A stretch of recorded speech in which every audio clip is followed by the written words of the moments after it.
morning, everyone. Welcome to the Detroit First Tech Challenge Kickoff for the Ultimate Goal 2020 to 2021 season.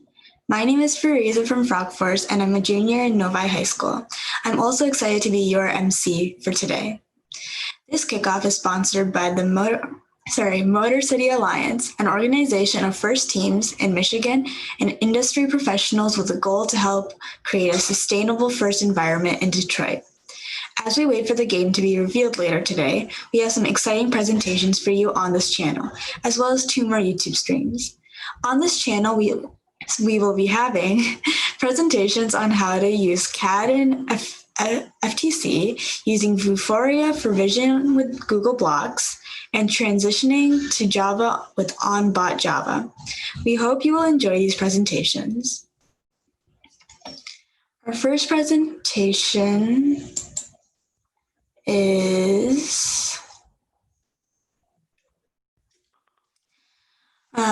using CAD and FTC by Autodesk.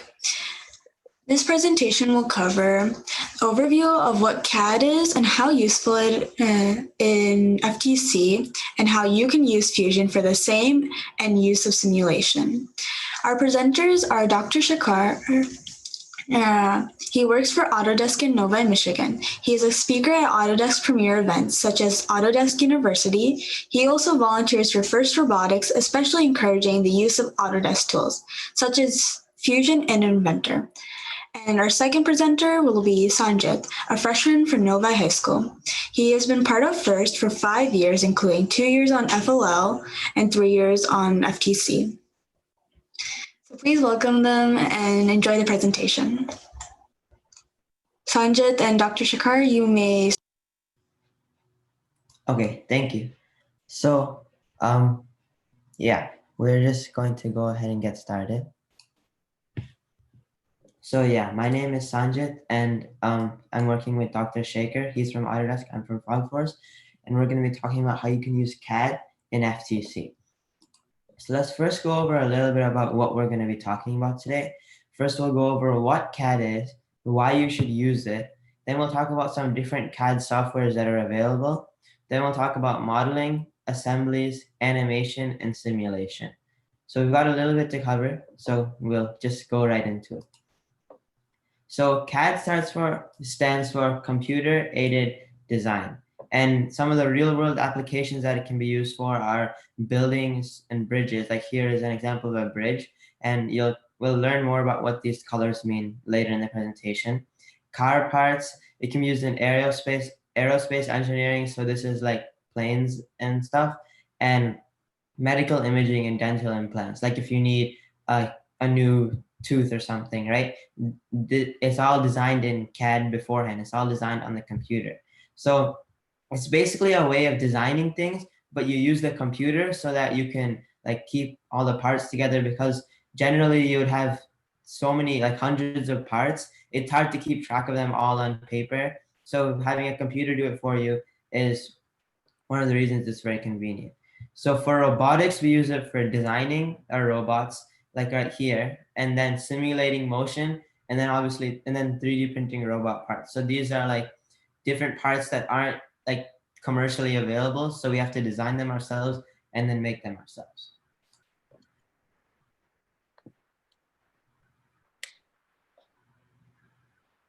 Yes, so my name is Shekhar. I'm very happy to be here.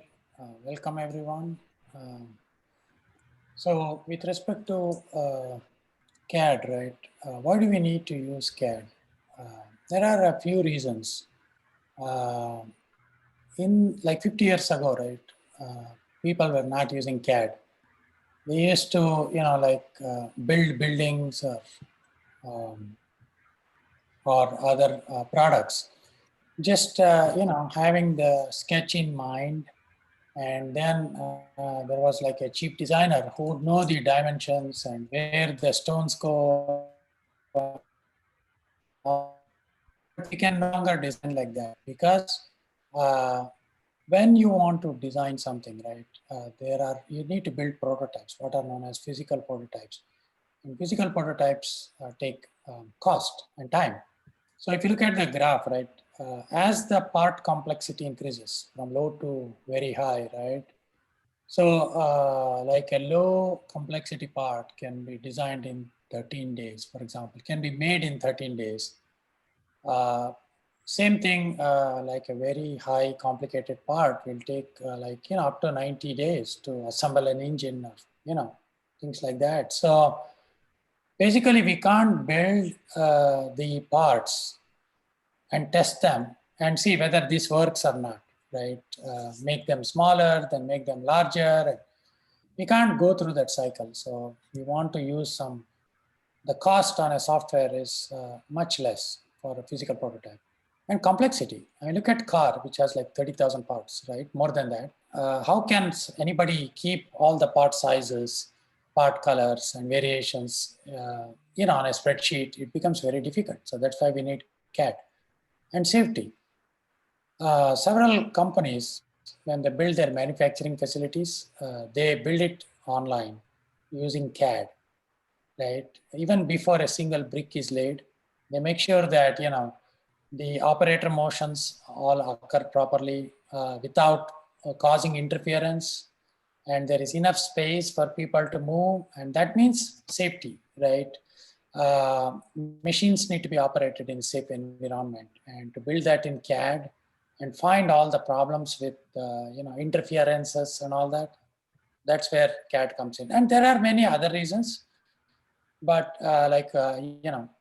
general benefits of, you can copy things easily, you can give it to somebody, share it easily, right? You don't have to give reams of paper of designs and all that. You just have to click and immediately it shares. So, okay. So now let's talk about a little bit of CAD software. So obviously with any type of software, there's going to be multiple different applications you can use. And the same thing goes for CAD. So some of the main ones that teams will end up using, or FTC teams, are Autodesk Fusion 360, Autodesk Inventor, PTC Onshape, and SolidWorks. So they all have their own individual benefits and like different features that others don't have. But in the end, they all have the same concept. It's just to be able to manipulate objects in a three-dimensional space. So if you have an object here, you can move it here, you can attach it here, change it, warp it in any way, right? That's just the general concept behind it. So there's going to be slight differences in the features. Like some might have a larger feature set where you can do more complex operations. Some might have like generative design where it like figures out how the design should work most optimally. And then others might not have those features. But in the end, they're all essentially the same. So the concepts that you'll learn in this presentation will be able to carry on no matter what software you use. That being said, in this presentation for the demos that we're going to be doing, we're using Autodesk Fusion 360. And this is one of the most popular softwares that FTC teams use. So it's very similar to other softwares, but also it's got some benefits that make it very favorable. So one of the benefits is that it's all cloud-based. So nothing is stored on your local machine. It's all stored in Fusion servers. So what that means is, let's say I'm the CAD person and I design something, but then I don't come to the meeting the next day. As long as I saved it, then anyone who's part of the same project can just access it and finish it off the next day. So it means that like you're not relying on one person. If your computer just stops working one day or something like that, it's not the end of the world, at least for your CAD. So it's got a lot of benefits when it comes to that. And it's similar to Google Drive in the sense that you have folders that you can share with people, and you can work on different parts at different times, not same parts at the same time, but different parts at different times, at the same time, sorry. And it's really intuitive and easy to use, since it's like the user interface is very easy to understand. But it's also easy to learn as well. So any beginners, I would also just recommend this software because it's just a lot easier to use, and it just makes it better for beginners. And finally, one of the most important things is that it's free for students. And A lot of the softwares on this list are free for students, but this is just a major benefit because you don't have to go and buy a license for a software that you don't even know if you'll use fully or something like that. So now let's get into a little bit of actual CAD concepts. So first is modeling. And what modeling is it's kind of like making something new. So if you think of the difference between us making a robot and cutting your own part, modeling would be the cutting your own part, where then making your robot would maybe be like putting together different pieces of metal. That's also work and design, but it's a different type of design. So modeling, you can call it from scratch, but other times it's just modification. So if you have an existing part, you can modify it to fit your demands, whatever you need for your robot or for anything. And that's how you would define modeling. And basically what this means, I kind of already explained it, but if it's something that you can't buy, or it doesn't exist, or it's not the exact size that you need it to be or something like that, this is when you would use modeling. So now let's talk about the general workflow for creating a model. And I'll show this in Fusion in a second. But first, and it's essentially the same for all softwares, but some of the wording might be a little bit different. So first, what you're gonna do is all these models start in two-dimensional space. And I know this sounds a little bit weird. What? I thought this is 3D modeling. Yeah, we will. We'll get to that. But first, you have to start off with the basics, right? You have to make a two-dimensional model. So first, in Fusion, you would go and create a new sketch. And then what you would do is you can use the several tools they have. You see, they have line tools. They have several rectangles, circles, arcs, polygons, and they have slots, splines. So they have a lot of different tools here for your models, but I'm just keeping it basic. And you make a general shape of what you want it to be. This doesn't even have to have proper dimensions yet, because the next step is to use the different types of constraints that they have. You can see there's several different constraints, and also dimensions are they're not actually they're not technically constraints, but they are similar to constraints where they change your design. So dimensions are actually in the create menu for Fusion, but they've essentially just, you take this rough model, then you put the dimensions that you want on it like this. You can see now this might have been only 30 millimeters here, but now it's 50 millimeters right here. So the size changed. And then I'll talk a little bit more about how you can adjust this once we actually get into it. But there's also a bunch of other constraints. There's concentric. So if you have two circles and you need them to share the same center, you can use that, and so on. So now, like I said, the next step is to actually make the sketch into 3D. And the way you do this is by extruding. So there's a couple other ways to make a sketch into 3D, but this is generally the most simple one. So you extrude the sketch, which means you're basically just pulling it out, and you're kind of like pulling material out of it. So now it's got this, you can see the blue is what the sketch was before. So it's got those dimensions, but it's also got this extra depth right here. So now we can see this. And then what you would do is, because this is just one small thing, but the next step is to just continue making sketches, extruding them, adding parts, subtracting parts, so that you can have a model. Because in general, one sketch isn't going to cut it for a complex model. You'll need to have several sketches, sometimes even several designs and components put together. But essentially you just repeat the same process, but this time you can build off of here rather than just building on nowhere. Then finally, the last step would be to refine your model. And obviously these last two steps are a little bit like, they can be in different orders if you refine while you're making the sketch and everything. But this is like adding some modifications. Like you can add fillets. So you see how this is a very sharp turn. You can make it smoother. So if you have like a beam that is holding up like your robot, or like holding up something, if you add a fillet, it generally makes it stronger. So it's also not just used for like looks, it's also used for like physical purposes like that too. Then finally, this is only one type of modeling, and there are several different types that exist. And with that, I'm going to show you guys a live example of what that would look like. So now I'm not expecting you guys to fully follow along with this, especially if you haven't used Fusion too much, but if you want to follow along, please feel free. And also, I should have mentioned earlier, if you have any questions, just leave them in the YouTube chat and we'll answer them after the presentation. So what I'll do is I'll create a sketch and I'll set it on the bottom face. Now, if you remember, the shape was somewhat like this. So I'll draw the lines in that direction. Just remember, I'm just doing it generally for now. So I'll just set it. Now, once the sketch is complete and like it's closed, it starts and ends, like it's closed, it'll have a blue shading inside of it. One thing you should note is that you can't extrude a sketch that doesn't have this blue shading inside of it. Now what I'm going to do is I'm going to create some dimensions. Now, I'm just going to do random dimensions right now because I'm not sure exactly what I want, but this will be showing you how the dimensions work. So as soon as I click on this, it says 25. So I'm just going to set it to 20, and you can see it shrinks the thing like that.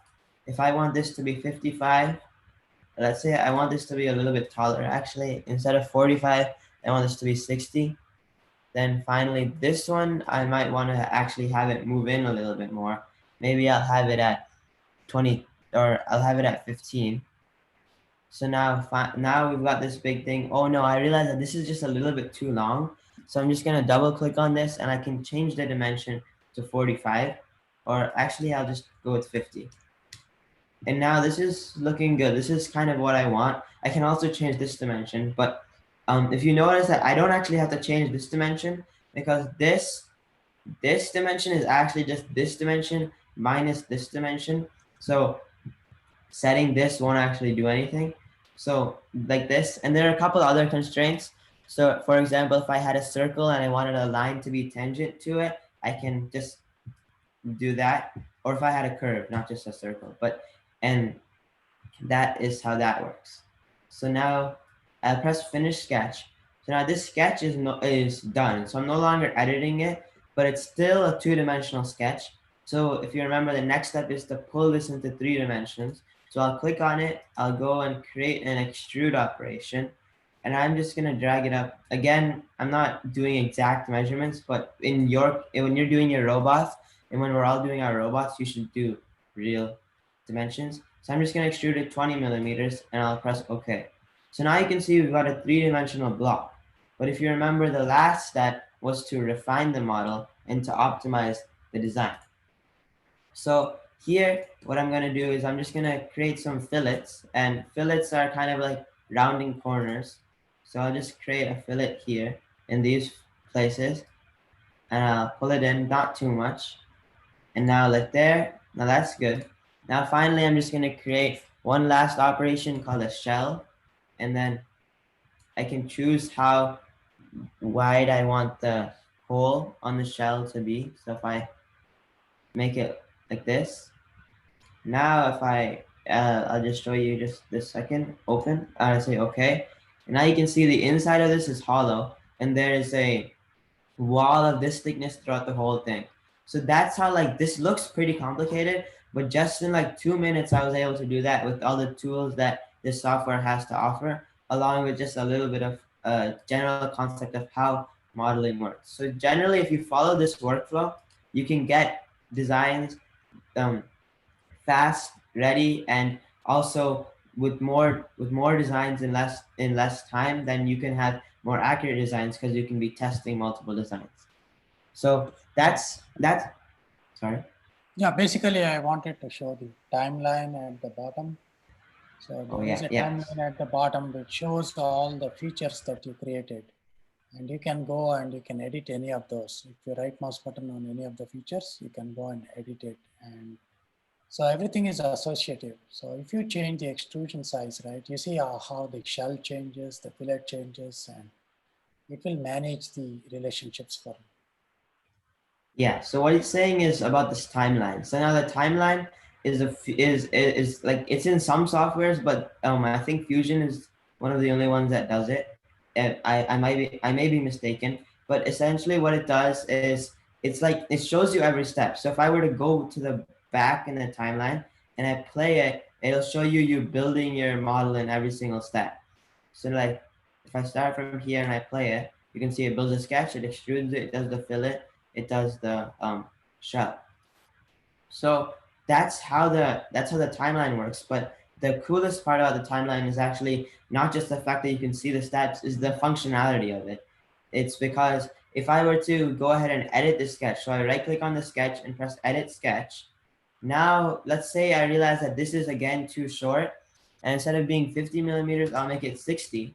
Now, if I press finish sketch, the whole design updates. All the features we did, the extruding, the fillets, everything updates just to fit that. And if I undo it, if I just put it back at 50, again, you'll see the whole design updates just like that. And again, for the sketch editing, you don't have to do it in the timeline. You can just edit the sketch through the browser like here.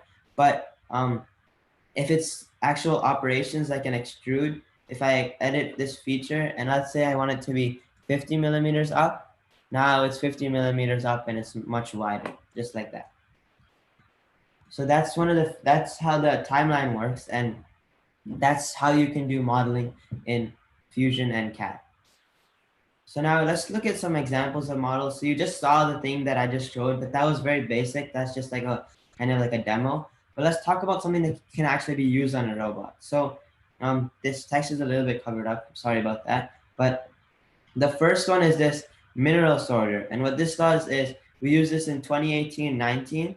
So this was for sorting the minerals. Like there was the gold mineral and the silver mineral. And you can notice how we redirected the gold mineral, or we redirected the silver mineral out through the hole and put the gold mineral down the center because they had to go to different parts of what was called the center thing. Now the next part is something that we used this season, or technically last season, or was it 2019-2020 for Skystone was the capstone. So we used this and we specifically modeled it so that it would be able to fit properly around the stone so that we can place it from any angle easily. Then we put our team number into it. Then finally, this last one is the relic grabber. So this is from 2017-18 relic recovery. This is like a mixture between a model and an assembly, and I'll talk about assemblies in a second. But you can see the individual parts are modeled, and all of these things are modeled in Fusion. But this is probably one of the more complicated ones because it uses several different tools. And if you see on the right side here, there's an adjustable height marker, so you can change the height. So you can, sorry about that. So you can change the height and everything. So these are the types of things you can do in Fusion, and it gives you a lot of tools. And these are the types of edges that you can gain from using CAD in your robot. You can make all these things a lot easier and faster. So now we're going to move on to assembling. So assembling is, if you think about this as like a structure, like a progression, first you start off with sketches. Then you move on to, you extrude the sketch into a 3-dimensional model. And these models are called bodies in Fusion. And these models, and then you take these models and you put them together, and that's called assemblies. Those are called assemblies. So the models that you use can be models that you make, the models that manufacturers make, or a combination of the two. Like if you make your own motor mount, but you use someone else's motor, then it could be a combination. So now in Fusion, assemblies are called components, and in different softwares, they're called different things, but essentially they're a way of putting together different models and bodies. So bodies are what the previous thing was called, and I'll show this in a second when we go into the demo, but they're like bodies, but they're different. So what I'm saying by that is like the geometry can't be changed. So if you remember, we were extruding and like that, we can't change it because you can think of the components themselves as being a separate file that you're editing. So, or that you're using in your file. So you can't like edit the file when it's in something else that it's being used in. And I'll just show that once we're actually getting more into it. And bodies do not allow you to use joints, and components do. And I'll also talk about what joints are. So the easiest way to think about assembling is like putting together the screws on your robot. So this is like the joints are like screws, and again the next part is joints. So what a good practice that you can use is by making what's called subcomponents. So we talked about components are like putting together different bodies or putting together different bodies into one component. But instead of having just one component for your robot, you can have subcomponents like chassis, extension, intake, and more. And the best part about Fusion is that if you have subcomponents like this, you can have one team member work on your chassis, one team member work on your extension, one team member work on your intake. Then finally, all of you can put them together into a master assembly, which will be your final robot afterwards. Yeah, a So component is like a collection of sketches, work geometry, bodies, parameters, and an assembly.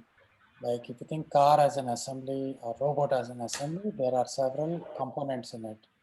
And you can call them subcomponents. Component, subcomponent is the same thing really. And several subcomponents form the assembly of the whole robot or the whole car. yeah, so thank you. So basically what he was saying was um, components are like a collection of the bodies. So not just having the bodies together, but they also have all the sketches that built up the bodies, all the parameters for the bodies, everything else that's in the body, like the joints and everything. And I'll show you kind of how that looks in Fusion. But the way you use joints are, and I talked about joints a little bit earlier, right? What are these joints? The screws of your robot. This is like, you can think of joints as regular screws. So if I had one piece right here and I had another piece right here and I needed to put them together, I would use a screw and put them together and then tighten the screw. Joints are like screws, but they're not actually like solid. They're just like, you select where you want them to connect. So what you do is they position, so this is like the definition. They position components relative to one another and defines relative motion. So we understand this first part. This is positioning them relative to one another. So this is basically link is connecting it to it, and you can also add offsets from it, but it's essentially just connecting it to it.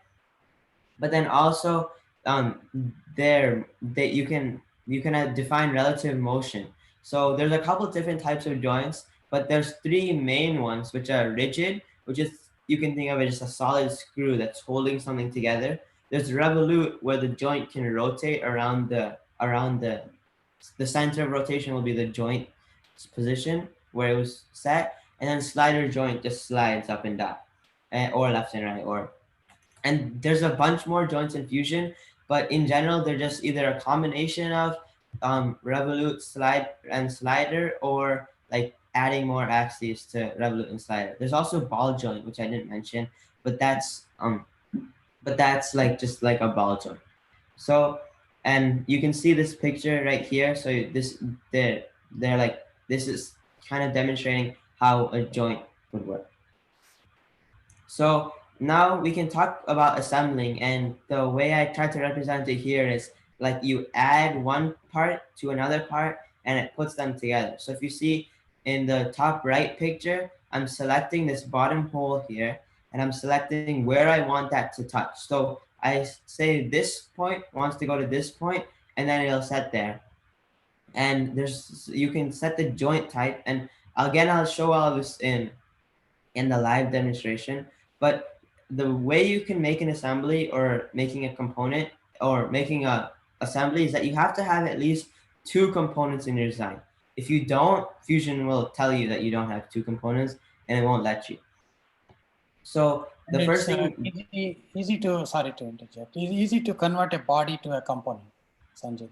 So you just have to right mouse button on the body and you can create components and then you can add joints. Yeah, so if you have the bodies in your design, and that's the example I have, where it's just bodies, but then I'll show how to convert it because we have it'll show the prompt, but we'll get to that when we do the live demonstration. So you can select the contact points of the joint. So this is where this is where one point will connect to another point. So you can select the center of a circle, the center of a shape, and again, the corners of the shape and the center of the shape. So I can select the center of the circle here, I can select the center of a shape. So that could be like the center of this piece right here. And you can do the corners. And for more complex designs, they have a few more options, but that's all based on just the geometry of the design. But for this type of basic thing, it's only the centers of the circle, the corners, and the center. So now the components will move together so that they join at that position. And then what you can do is you can offset the joint. So again, this will be all explained in more detail in the demonstration, but this, you can move it any direction, you can move it, and then you can set the joint type. So now you repeat this process of combining joints until you've created the assembly that you want, or until you have to make a new design and import it, or you have to take this design and import it. So just to show you how this kind of works,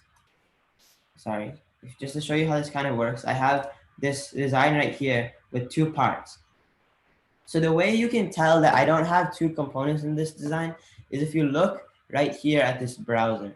So on this browser, I have something that says Joints Overview V2, and you can see inside of it, I can close it. So this Joints Overview in itself is a component because this has all the document settings, name, views, origin, bodies, sketches, and everything. So all the stuff that would fall under here is actually one component. So you think of this project is actually only just holding. This whole project itself is actually just one component. But now if you open, you can see Fusion organizes everything into the type that it is. So I have bodies, and I have body 1 here and body 2.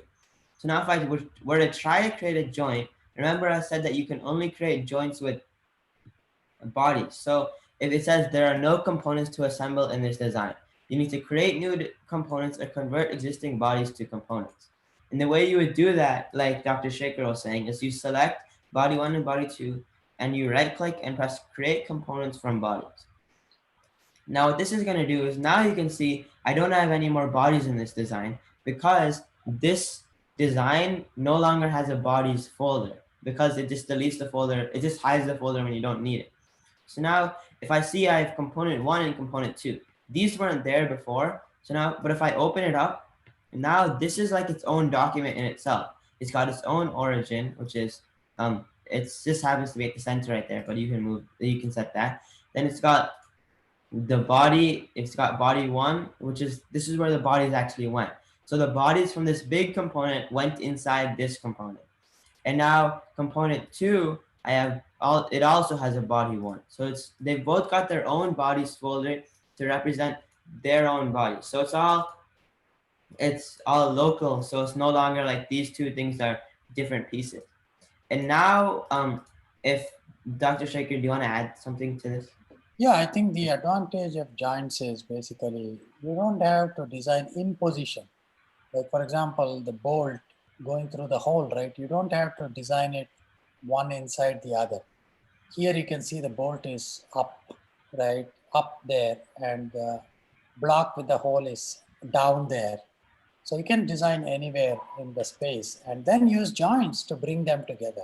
And if you don't do that, then parts will fly all over the place. So even in a robot, you'll have to make sure the chassis sits together, right? The 4 pieces of the chassis are connected, and then the vertical members that go on the chassis are connected, and all those will be joints.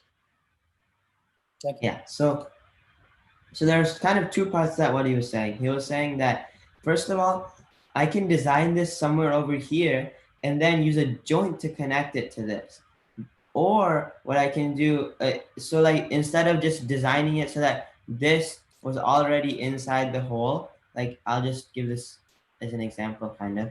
This isn't going to be exactly, but let's say I designed it like this, with the thing inside the hole like this, and now this is how I want it to be.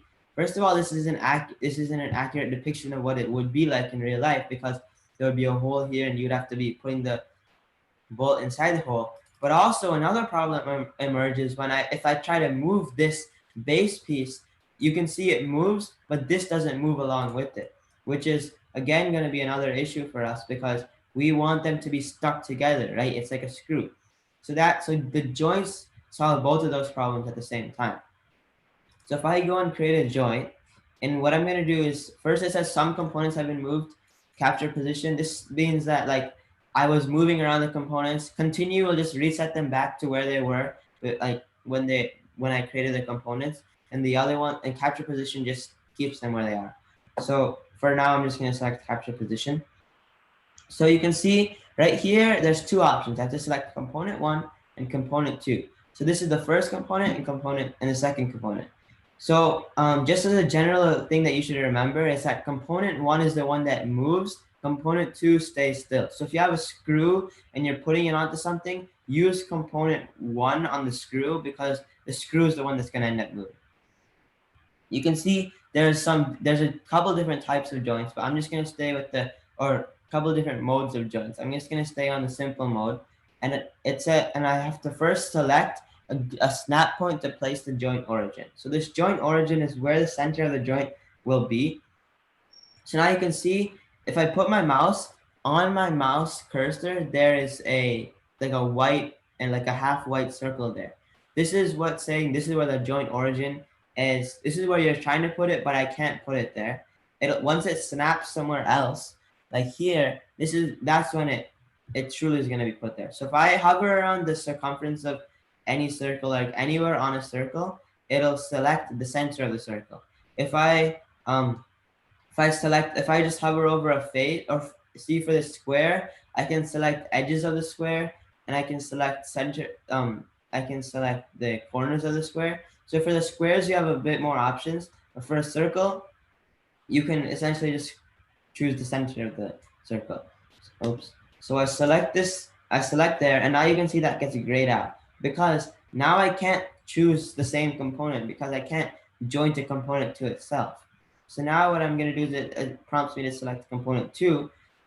So if you think, I selected right here. So this point right here, now where's this want to move? So you can think of this as like a point-to-point moving. So if I have a point right here, if I have a point right here, I'm replacing its position with the point down here. So it's moving to fill in where another point is. So I need to choose where the point that it's filling in is. So I'm just going to choose this point. It's at the top of the circle and it's in the center of it. So now when I select it, you can see Fusion will automatically move it there. And actually Fusion resolves all the rotation issues too. I'll just show you what I mean by that. So if I like rotate it weirdly like this, and then I create a joint, and now you can see Fusion rotates it just so that it gets put right into the position. So now you can see that we have 3 arrows here. These look similar to the moving arrows, but they're the joint offset. So I can offset the joint in any direction, but the joint origin will still stay in the same place that it is. So let me just, the joint is gone. I'll just reset. I'll just fix it back again. And now we'll talk about what joint. So if I just press OK, now you can see I've got this joint and it's right here. And if I move along the base, it moves with it. If I move along the top, it moves with it. So now the next step is to see what the different types of joints are. So if I right click on this, I press edit joint. This is again the timeline feature we were talking about earlier. If I go to motion, this is the joint type. So you can see the first 3 are rigid, which is what we have right now, where it's just a solid position. And this animate just kind of shows how it is. It's moving with it, and they're both staying strongly together. The next one is revolute. So this means that it can rotate. So the reason I added the square is because you can't really see the circle rotating, but you can see the square rotating. So that's what that is. And the different types of joints have different symbols. Like this revolute joint has a flag. Rigid has this rectangle. Slider joint, this right now it's sliding up and down, but you can change which axis. So you can also change which axis the revolute joint rotates on. So I can do the x-axis, but also, and the rest of the joints are just combinations of the two. So cylindrical spins and moves up and down. Pin slot, again, moves side to side and spins.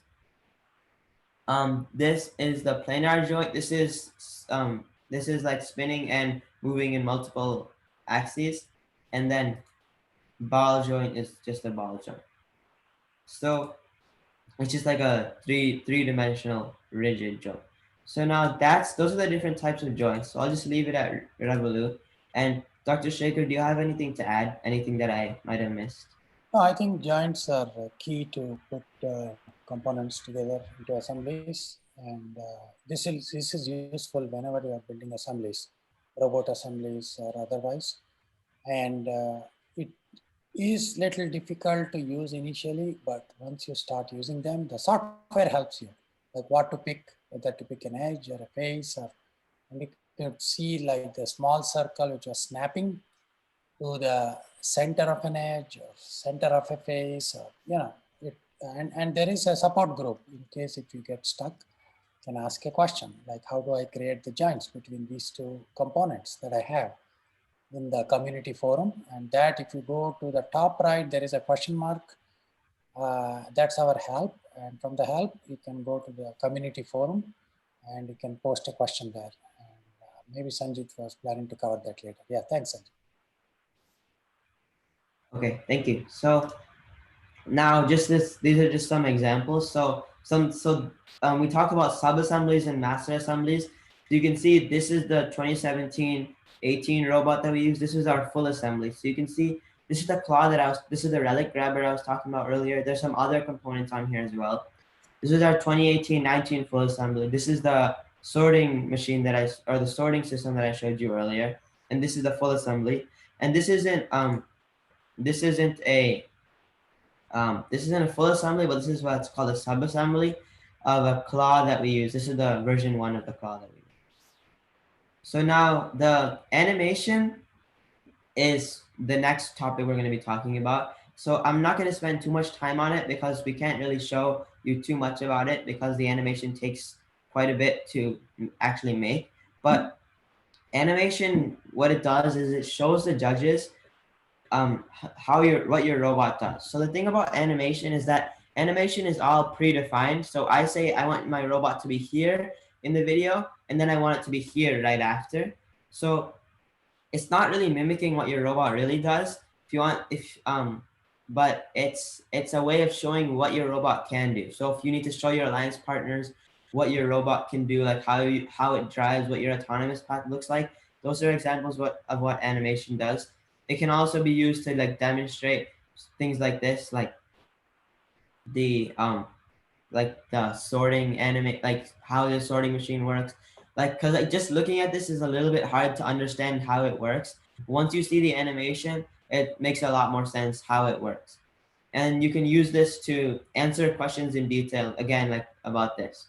So now for most of the CAD softwares, they use keyframe animation. And what that means is it's not frame by frame. You set some specific keyframes. So I'll say at frame 0, I want to be at position 0. At frame 10, I want to be at position 20. And then the software figures out how it'll interpolate throughout every frame. So it's not exactly linear, but it's got a function that it follows, and it ends up being a very smooth animation. So here are some examples of animation. I'm not sure why these aren't playing.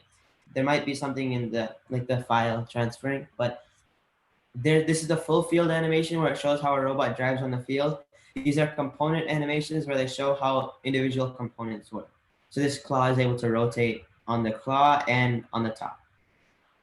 So with that, I'm going to hand it over to Dr. Shaker so he can talk about simulation. Sure, thanks, Sanjit. Now, will I be able to share my Fusion to show something in Fusion about Sim? Yeah. Do you want to right now, or is that later? Not right.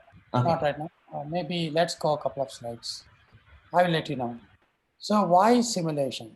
So we saw that now Sanjit showed how to design, right? And then you need to make it finally, whatever you design, right? Whether it's a robot or a car. So before you can make it, right, you got to see whether it's strong enough, whether it will take all the forces that it's being subjected to in nature, right? Or it could be another part that's pushing it. So I have two examples of why we need simulation. One is the Samsung Galaxy. We heard about this phone, right? the company cost billions of dollars because it was catching fire. And it cost such a big hoopla because you couldn't take it on planes. And basically you had to deposit it before going on a plane, because the fire was, it was suddenly catching fire and the company did not know what the problem was. And up to 1 million phones were recalled. And then the company fixed it. But, the question is, would simulation have saved such a problem? The second example I have is the Challenger. The Challenger explosion, right? Why did it happen? You might think it was probably in the engine, or probably in some aerospace related domain, but not really. It was a O-ring. O-ring is as simple as like a cylinder with inner diameter and outer diameter, and they couldn't catch it because that was the weakest link. And the question is again, if we had done simulation, could we have stopped that? So this means typically when you do design, right, as a designer, as an engineer, you have a responsibility to make sure that when we release the product in the society, it doesn't break, it functions well. And that's where simulation comes in. It helps you build an optimal design. Optimal meaning right weight, right height, right length, right width, depth, etc. Next slide, please. So in simulation, right, if you want to do simulation in Fusion, it's in a different workspace. You saw the design workspace that Sanjay showed. In simulation, you go to the simulation workspace. For CAM, you go to the CAM workspace. CAM is how to make it, right, how to machine it and things like that. So in simulation, right, there are different study types. We don't need to worry about it. So when you have a part, right, like a phone, for example, right, how does it behave with respect to when it's dropped? Or how does it behave with respect to heat? How does it behave when you throw it? How does it behave when you try to bend it, which is buckling, for example? So like that, you have different studies. But today we'll only focus on static stress. Static stress is basically the phone is lying there, right, on the table. We want to make sure that it won't break in its use. When you apply some force on the phone, like you put your hand down on the phone and try to break it, right? It should not break, right? So that's the idea. So we will stick to static stress, and there is help on which studies you want to do. The study is basically you take the geometry that Sanjit created and you analyze it for static stress, for example. Next slide, please. So for example, there are like 6 to 8 steps to do a simulation, but I will dump it down. And basically, like let's say you have a robot, right? Robot that's sitting on ground and you want to analyze the robot, right? Because there are forces acting on the robot, like on the chassis, which is at the bottom, right? There are forces acting from the top. So how do you analyze that? And there are degrees of freedom. Degrees of freedom are basically, we saw joints, right? So in this case, for example, in the fixed joint, if I can rotate this part, then it has 1 degree of freedom in that rotation. So like that, when you don't have a joint, it has like 6 to 12 degrees of freedom. Each part has 12 degrees of freedom. So the idea is to constrain the part. So imagine a bracket is attached to a wall. So that is a constraint. Robot sitting on the ground. So the wheels are touching the ground. So that's a constraint. And there are other kinds of constraints which we will not cover, like pin constraints. So this is a pin constraint here. Pin is basically like a cylindrical protrusion goes into a cylindrical hole, and then they can rotate that. Then you create a pin constraint. Next slide, please. So once you create constraint, then you have to apply loads. Like if I'm sitting on a chair, right? If I'm 185 pounds, 185 pounds of force is acting on the chair, for example, right? So person sitting on a chair is a very good example. So you need to apply 150 pounds on the top of the chair to study whether the chair will take the load or not. Load acting on a bracket attached to a wall, right? That happens all the time. If you have like window shades, if you want to mount window shades, you need to put brackets to the wall. And then you take the window shade and put it on top of the bracket. hold the load of the window shade, for example, right? So for that, you have to apply load. And then there are concepts like stress and strain. By doing simulation, right, it will calculate the stresses. Stress is nothing but force per unit area. So when the force acts on the chair, right, it's acting on the area where you are sitting. So 180 pounds over an area of 1 feet by 1 feet, for example, or 2 feet by 2 feet, the size of the chair where you are sitting, right? That is the stress. And strain is basically how much it deforms because of the load, right? How much it deforms. So simulation calculates what is the stresses, what are the strains, and it calculates ton of other things, but we don't need to worry about it. Stress and strain are the main points. And every material, right, whether it's plastic or wood or bamboo or steel, right, it has a stress strain curve. If you plot the stress versus strain, there is a certain point where it will fail, the material will fail, and that is known as the yield.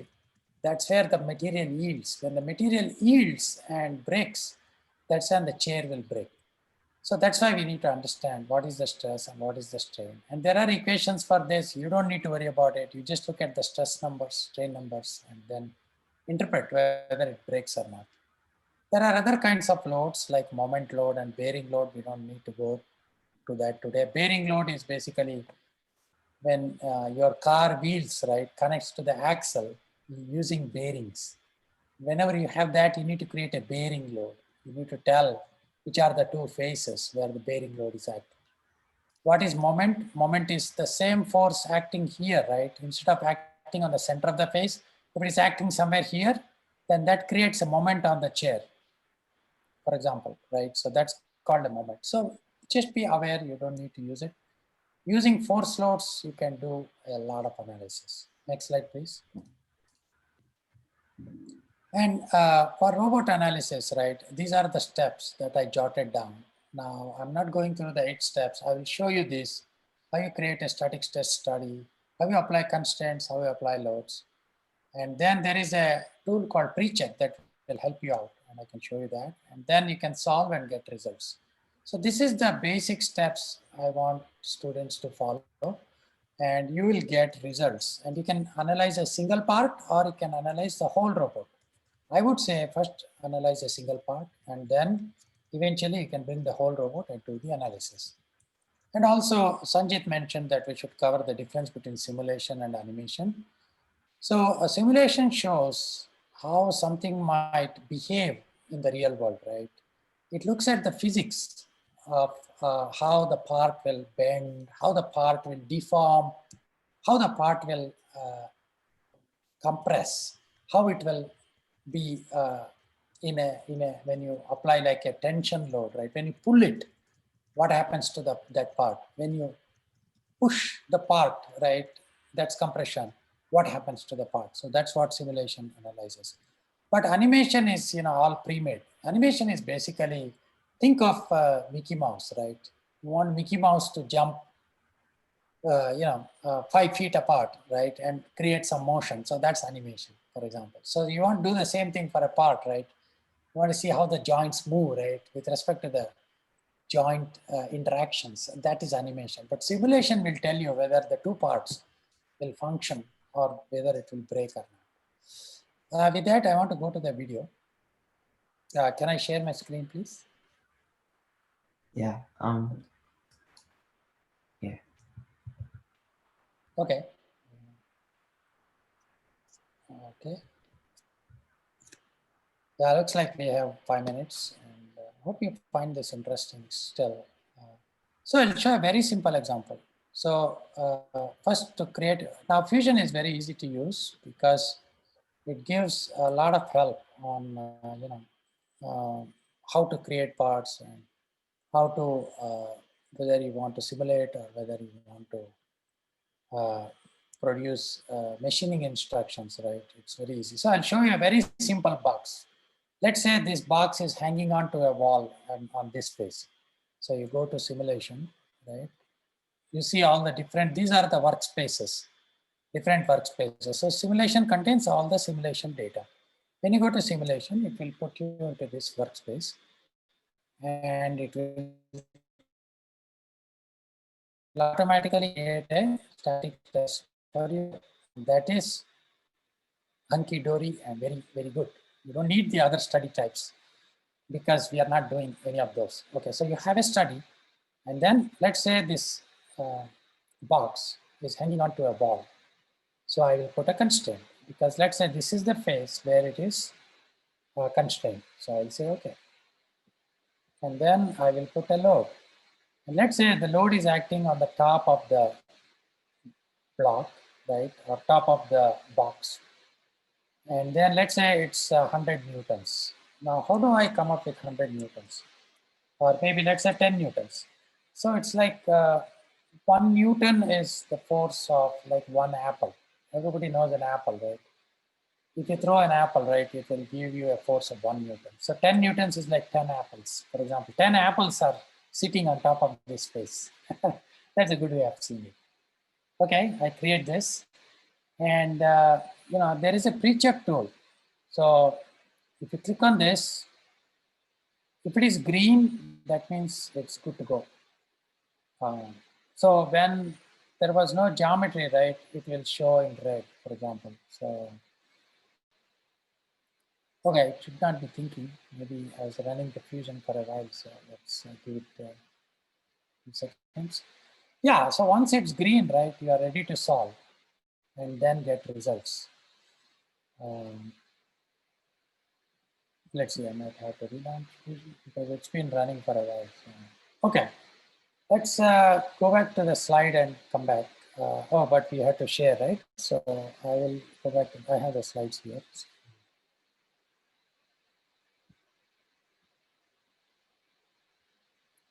Yeah, so basically, once you solve, you get the results. And these results are what is known as the rainbow colors. Because you see all the rainbow colors here, right? Big go up. And then if it is red, right, that means it's problematic. That's where the part will break.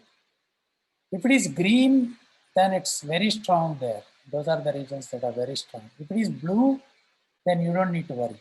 Blue and green, it's fine. It's like it's following the traffic light paradigm.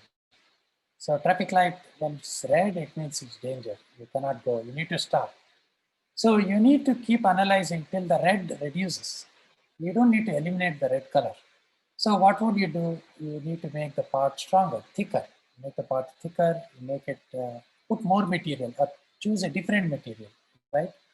And then you will get more blue or more green.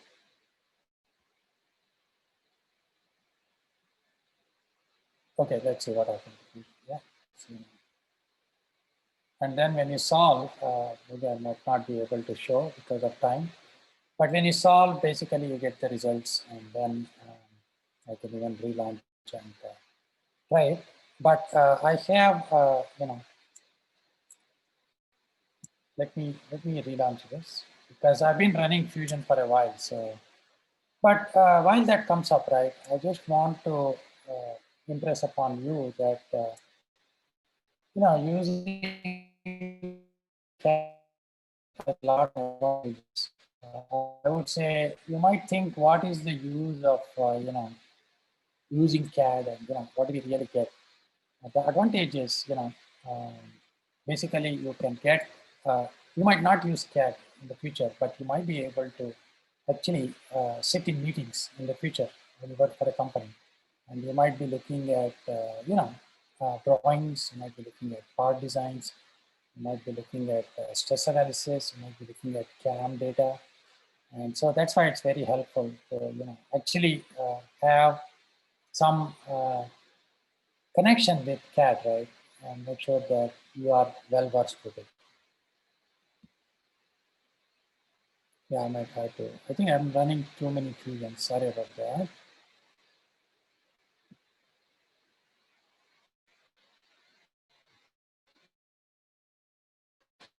Is it okay if I take another couple of minutes?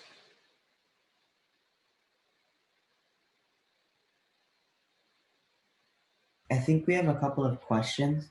Oh, okay. Yeah, let's go to the questions, and then I can come back to Fusion when I'm ready.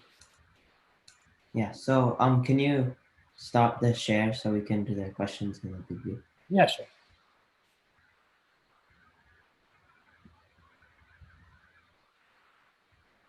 Yeah, correct.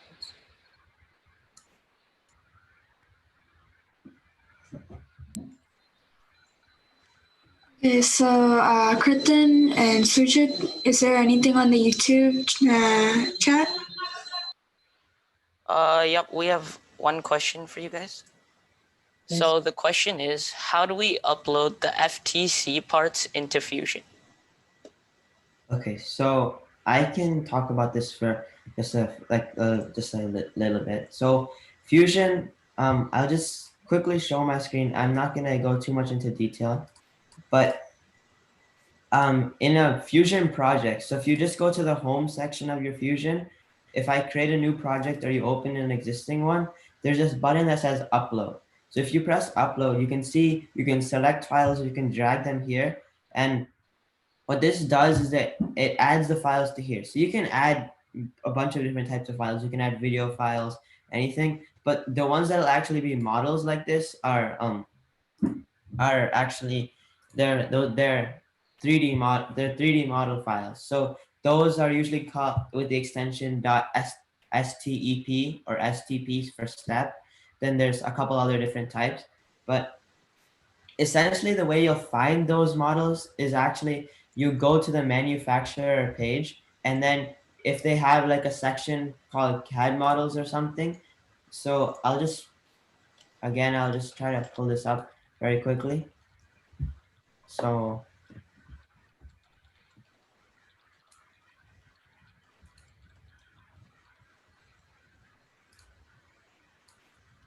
right here on Rev Robotics, right? If I wanted to get, let's see, I wanted to do the HD hex motor, right here. Then I scroll down here. You can see there's a section called CAD, and this is where you can find all um, the the types that you would need. So all the websites have some sort of section like this. Some of them are a little bit more uniform, like they're always called CAD. Some of them are like they have a document section with like users manuals and more. But that is that's how you can find the files. Then you download them and you upload them the way I just described, where you press the blue upload button. Yeah, and so yeah, that's a good question. I'm ready to show the results here.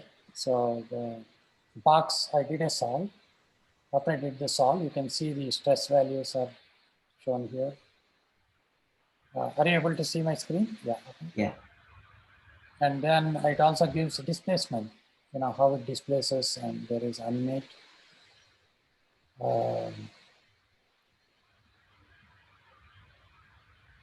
It shows, how the part will behave. Like it's attached here to the wall, right? And as it moves, at the very end is where all the red color is. That's where the popper is, for example.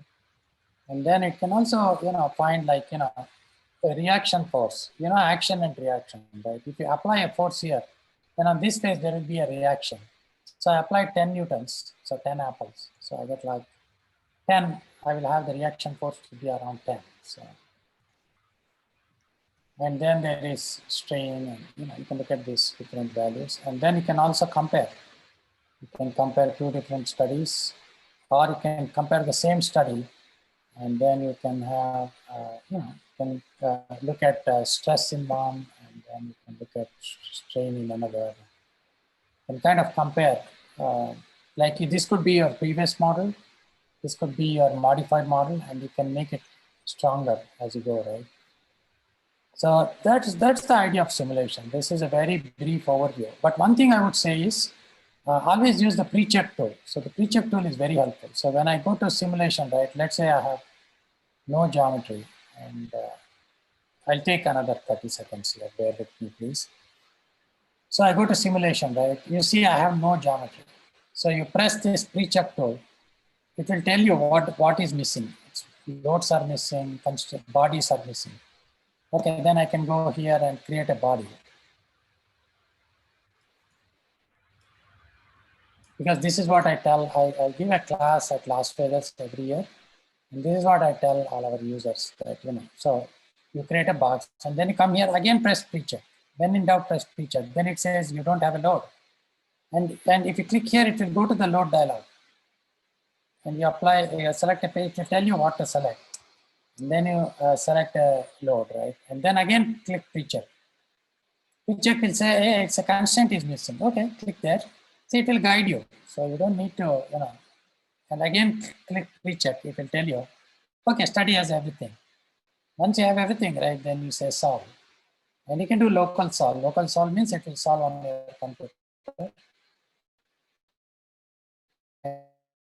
Say cloud solve, it solve on cloud. For students, it's free, so you don't need to worry. Like this solve should complete very quickly. Once you get results, right, this is great for if you are presenting it to judges and do a little bit of simulation. If you have questions, send questions to Sanjay or me. We'll try to help you out. It's a little hard, but once you do it, it looks very colorful, and the judges will be impressed. Okay.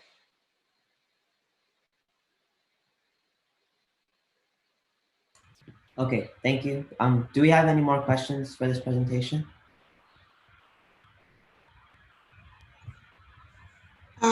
Sujit and Kirtan, do we have any more questions? Nothing for this session. Okay, thank you so much to Dr. Shaker. I apologize for mispronouncing your name at the beginning, but also thank you for taking the time to come to this presentation. And also thank you, Sanjit. We will now move on to the second presentation. So the second presentation is Vuforia for Vision with Google Blocks. It covers how to use Vuforia for Vision with the blocks and the new Rev Control Hub. Sanjit, you may begin. Okay, thank you. So, yeah, like Fariza just said, I'm gonna be talking about how you can use Vuforia with blocks, and specifically with our new Rev Control Hub. And my name is Sanjit. I've been part of FIRST for 5 years. I'm becoming a freshman this year, or I am a freshman this year, and I've had 3 years of FTC experience and 2 years of FLL experience. And in my FTC, I've been the programmer for all the years in my FLL and FTC experience. So I've learned to learn a lot more about the FTC, how you can program and ways to optimize your program, and also just how to teach new people to start using and expanding. So this presentation is mainly designed for people who have used blocks before and have a general understanding of it and want to look into making your programs more advanced and possibly getting into using Vuforia, which we'll talk about what this word Vuforia means in a second. So first, let's look at what we're actually going to be doing today. So first, we're going to be talking about what is Vuforia. And we'll talk about that. Then we'll talk about why you should use it. We'll talk about the setup, specifically the control hub setup. Then we'll start looking at the blocks example program and the next steps. You can see we've got quite a bit to do. So I'll just jump right into it. So first, we'll talk about what is Vuforia. So Vuforia is an augmented reality solution by PTC. If you don't, what augmented reality is it's a technology that was used in Pokemon Go. Because you show your camera and then it puts the thing on your screen in real life and it moves around. All that calculation, all the computer vision stuff that goes behind it is called augmented reality, because it's just like it's literally augmenting your reality, right? So that's why it's called that. So all this, it's a very popular tool that's used by many people who use augmented reality, but also it's starting to become more popular for FTC teams, especially since they made it really easy to use for FTC teams. But also, it's becoming a lot because of the nature of it, because you're placing an object on the real world, right? You need to know a lot more information. So it's essentially figuring out how far away it is, and using that, we can use it for some localization purposes. And again, this will all be explained as we move on throughout the presentation. So Vuforia started to play a major role for the actual game in Relic Recovery, which was 2017 to 18.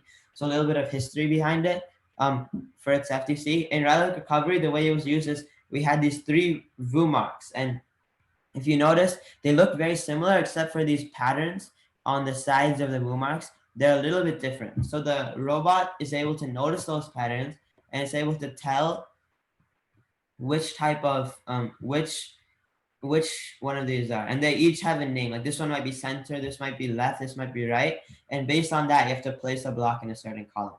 So it was part of the game then, but then for the next 2 years, and actually since the year before Relic Recovery 2 technically, but it's mostly for since the year after Relic Recovery and the year after that, it's been mostly used for navigation purposes. And what I mean by that is because of the way Vuforia works by doing the augmented reality by adding like landmarks to your real world based on like pictures that it's trained to recognize, it's able to actually tell you your offset from the picture. So it's able to say, oh, you're scanning the picture based on the size and the rotation of the picture. I'm able to tell that you're 3 inches away on this axis, 4 inches away on this axis, 5 inches away on this axis, and rotated. So however you are rotated, and it's able to figure out all of that. So we're able to use this for navigation purposes because let's say there's a VU mark right here, we scan it, and now we're able to tell our position on the field. So, and again, this will, the second slide, the slide right after this will explain more of that. But the advantages of Vuforia, right? So it can help teams when you need to figure out proper distances to travel. And this I'll explain more at the very end of the presentation. The robot position is messed up during autonomous, or your drive code is not very accurate. And this all, so what I mean by you need to figure out proper distances to travel is, let's say I know something is 15 inches, is supposed to be 15 inches away from the VU mark, but I scan and see that I am 10 inches away from the VU mark. Now I know that I need to drive 20 inches to go there. And for your robot position is messed up during autonomous, you can have like a specified position. So let's say my robot is right here and it scans the VU mark, and best case scenario, we're supposed to be at, let's say position X, let's say position 1, right? But for some reason we're at, like, let's say best case scenario, we're supposed to be 13 inches away, but we happen to be 15 inches away. So now this teaches us that instead of driving 13 inches, we should drive an extra 2 inches for whatever our next drive is. If that makes sense, that should, so that's like figuring your robot position, and that kind of goes along with their drive code is not very accurate. Like if your team's robot drives for 50 inches, but it only drove for it's only thought it drove for 40, then it's essentially your robot position is messed up, so it can help you fix it. So now Vuforia can solve these problems, and what it does is it gives you readings from a certain point, and then you can adjust your distances from a certain point. So it gives you how far away you are from a certain point in all 3 axes, rotation and in all 3 rotation axes and offset and transform axes. So it gives you your offset, and then it's able to, and then from there you're able to figure out your distances to adjust, which is what we talked about right here. So let's talk about an example navigation workflow with Vuforia. The first thing you would do is, let's give a hypothetical example, nothing that you would use in a real game, but I'll talk more about what you should do with this afterwards. But let's say the robot is just somewhere in a random part in this circle on the field. We would say anywhere on the field, but technically it has to be in this circle. So let's say that the robot is right here, where this blue robot is right here. Now, what we're gonna say is we want the robot to be able to drive to the center of the field from wherever it is. So it could be anywhere here, but right now it's right here. So let's think about what we would do. First, we'll just check, are any trackables visible? If they're not, then we'll rotate the robot. Then we'll scan again. If there aren't, then we'll rotate the robot again. So we keep rotating until we end up finding it. Then we determine our offsets and we move the robot to the center. So let's just take a look at how this might look. So first it scans, it sees nothing, so it rotates. It scans again, it sees nothing, so it rotates. This time when it scans, it does see it. So now it figures out the offsets and it drives the robot to the center of the field. So now obviously you wouldn't want to ever actually I don't know why you would want to do this in a real game, but this is a really good training example for you to learn how Vuforia works and how you can use it. Because essentially if you're able to drive to the center of the field, you can drive to any position on the field. So if you have a set position you want to go to, then you can just replace the logic for going to the center with going to that position. And it's basically, it works that way. So now that we hopefully understand what this, is, we can talk about how we can actually set it up. So just as a reminder, if you have any questions throughout this presentation, please feel free to put them in the YouTube chat and we'll come and answer them at the end of the presentation. But the first thing we're going to do is we have to set up the robot. But we have to understand something first. There's two types of control systems. And a control system is kind of how your robot works electrically, like what's actually controlling your robot. Like, because for example, in the previous seasons, what we would use is we would use two phones. We would use the robot controller phone and the driver station. The robot controller phone stayed on the robot while the driver station stayed with the drivers, and it communicated with the robot controller wirelessly. Then the robot controller was plugged into the expansion hub, which is where all the motors were connected to, and that's how all the programs worked. All the processing was done on the robot controller phone, so we wrote the code to the phone. But now the new system, it's not really, it's like now this year first has made it legal for all teams in all regions is to use the Rev control hub. But if you think about it, it's just the robot controller and the expansion hub just combined into one. So then you only have one phone and one hub. So there's a couple advantages about this, and I'll explain those more later on. I'll explain those more later on in the presentation. But that's what I'm going to be using in this presentation. So if you guys are using the robot controller, there's going to be some small differences with the setup and everything, but most of the code will remain the same. So again, now that we have a good understanding, we have to actually find what the difference is between the two systems. Because if there was no difference, then we wouldn't really have an issue, right? So let's play a little game of find the camera, right? So we have the robot controller phone. Now you have 10 seconds to find the camera on here. Okay, maybe not 10 seconds, but it's pretty easy, right? It's right there. You found the camera. So the thing is, we use the camera on the phone to see the Vuforia targets. So that's how we were able to see the Vuforia targets through the camera on the phone. But now let's play the same game. Find the camera on the Rev control hub. Where is it? Right? There is no camera. So the solution is to use an external webcam. And the one that I use is the Logitech C270. There's a couple approved webcams for FTC, and I believe they're all Logitech, but you can also use your own webcam, but you'll have to calibrate it properly.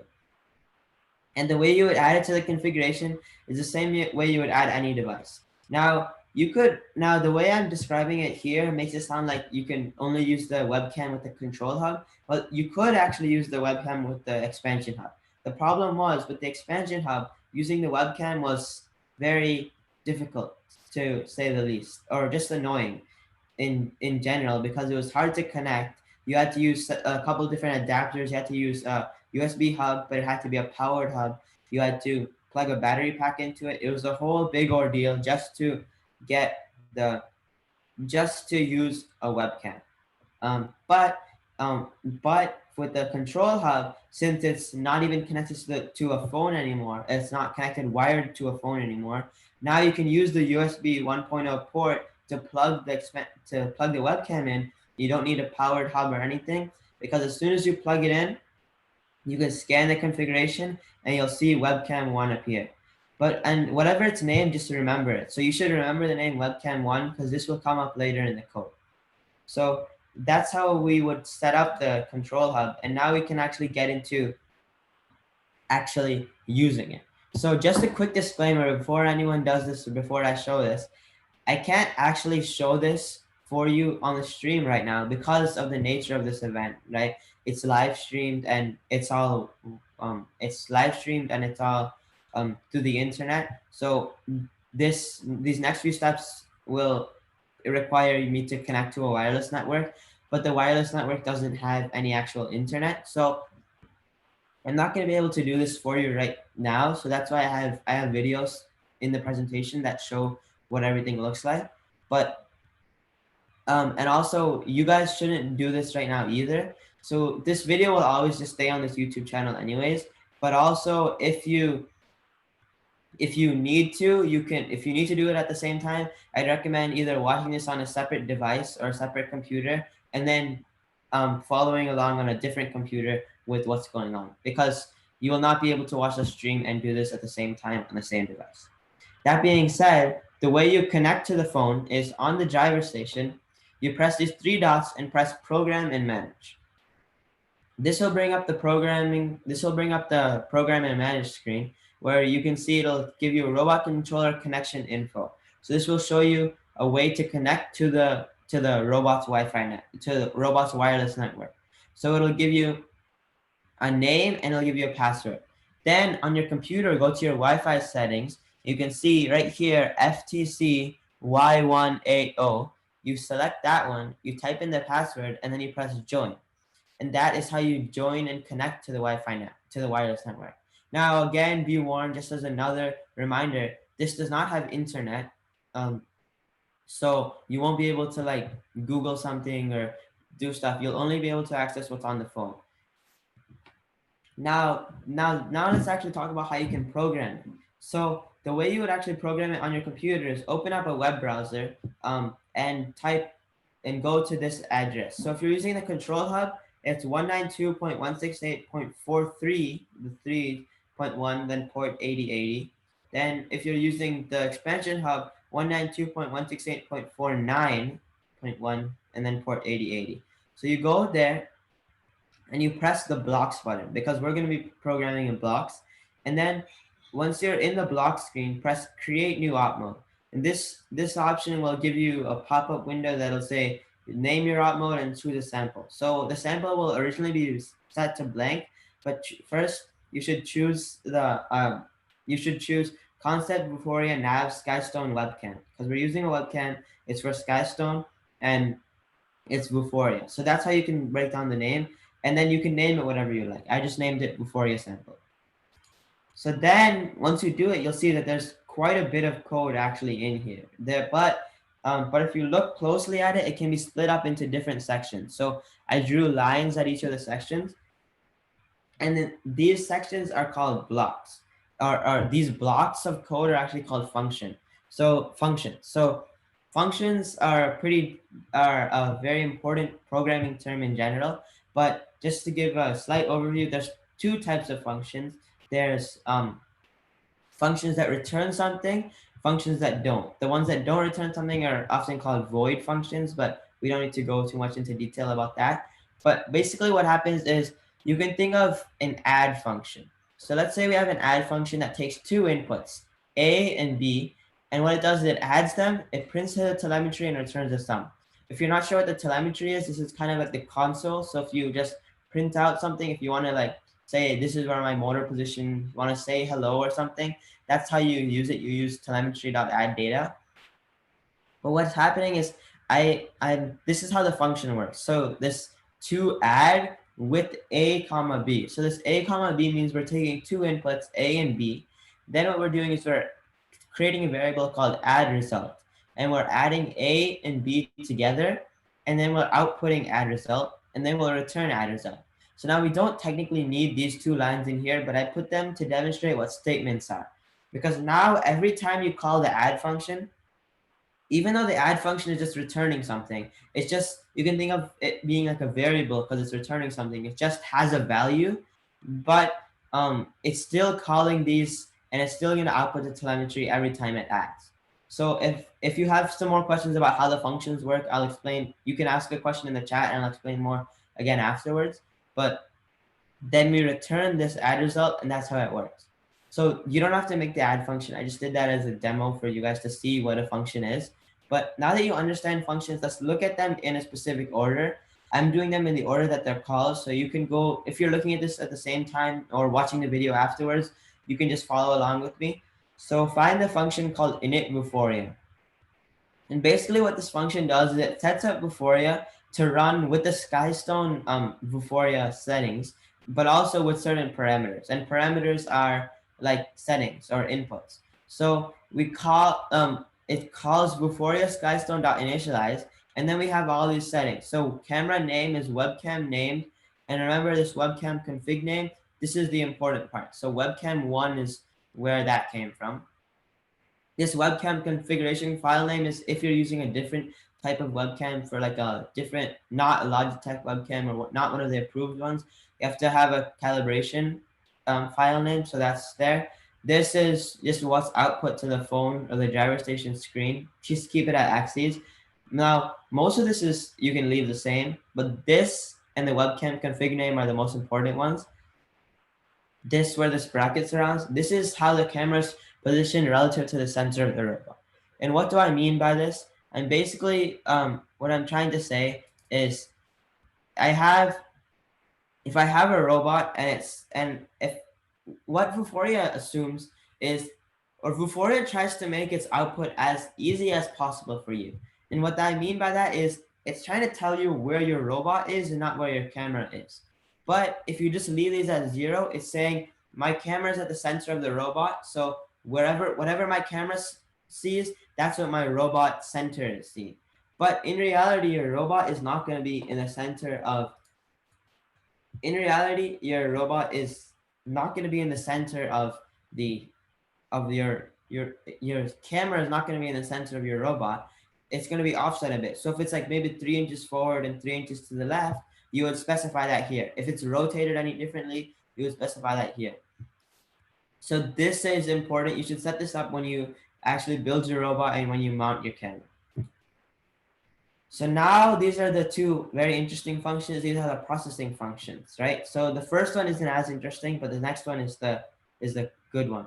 But I'm not going to just ignore that last statement. These are the two processing functions. So this will the processing functions actually return the data what the camera is seeing. So this is the first one, init Vuforia, just set up Vuforia. This is actually using the Vuforia that we just set up.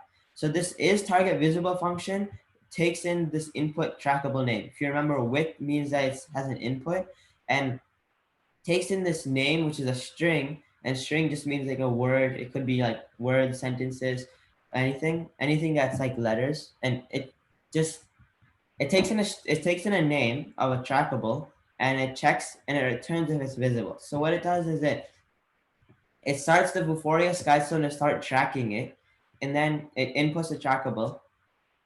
Then it assigns a Boolean value.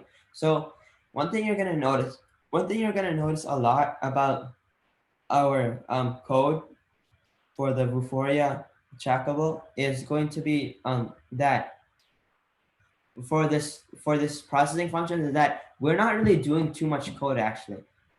We're just calling this Vuforia trackable results, and then that's giving us the output. We don't really need the output from anything else.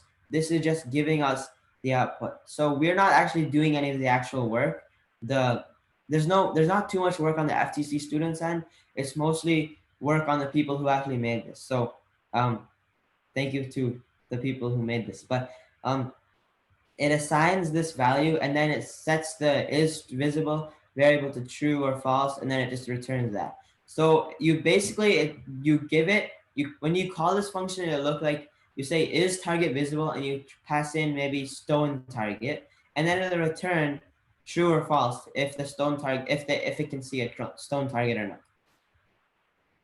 So now the next next function called process target is where you actually get the pose data from the target.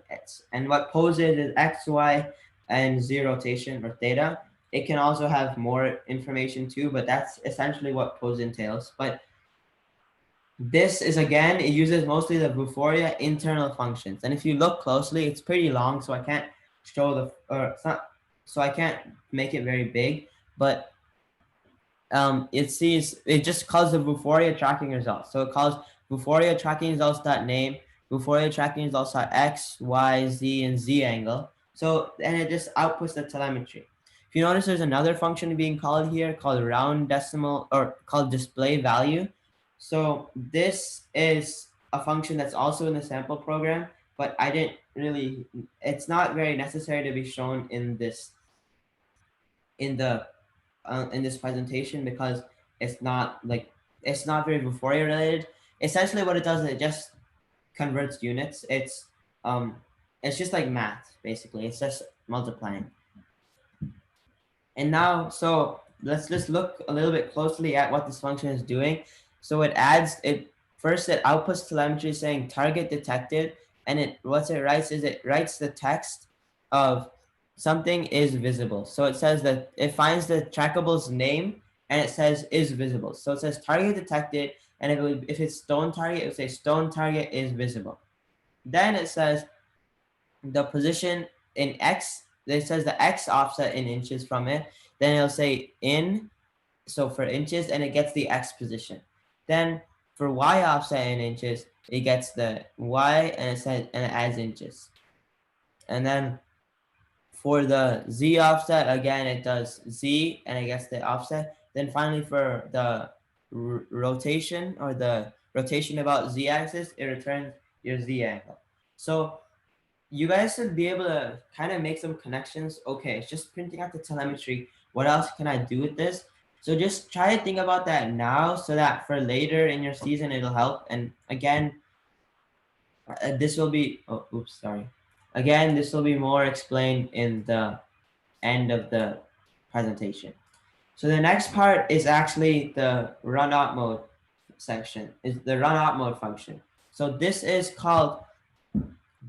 the main function that's called when any op mode is run. So if you have experience in FTC programming, you'll know what run op mode is. So it's part of every op mode, because what it does is when you press the start button on the phone, this is what's run when you press the start button. And you can notice that the important line is right here. It's very hard to see, but it's where my mouse is. Wait for start. This basically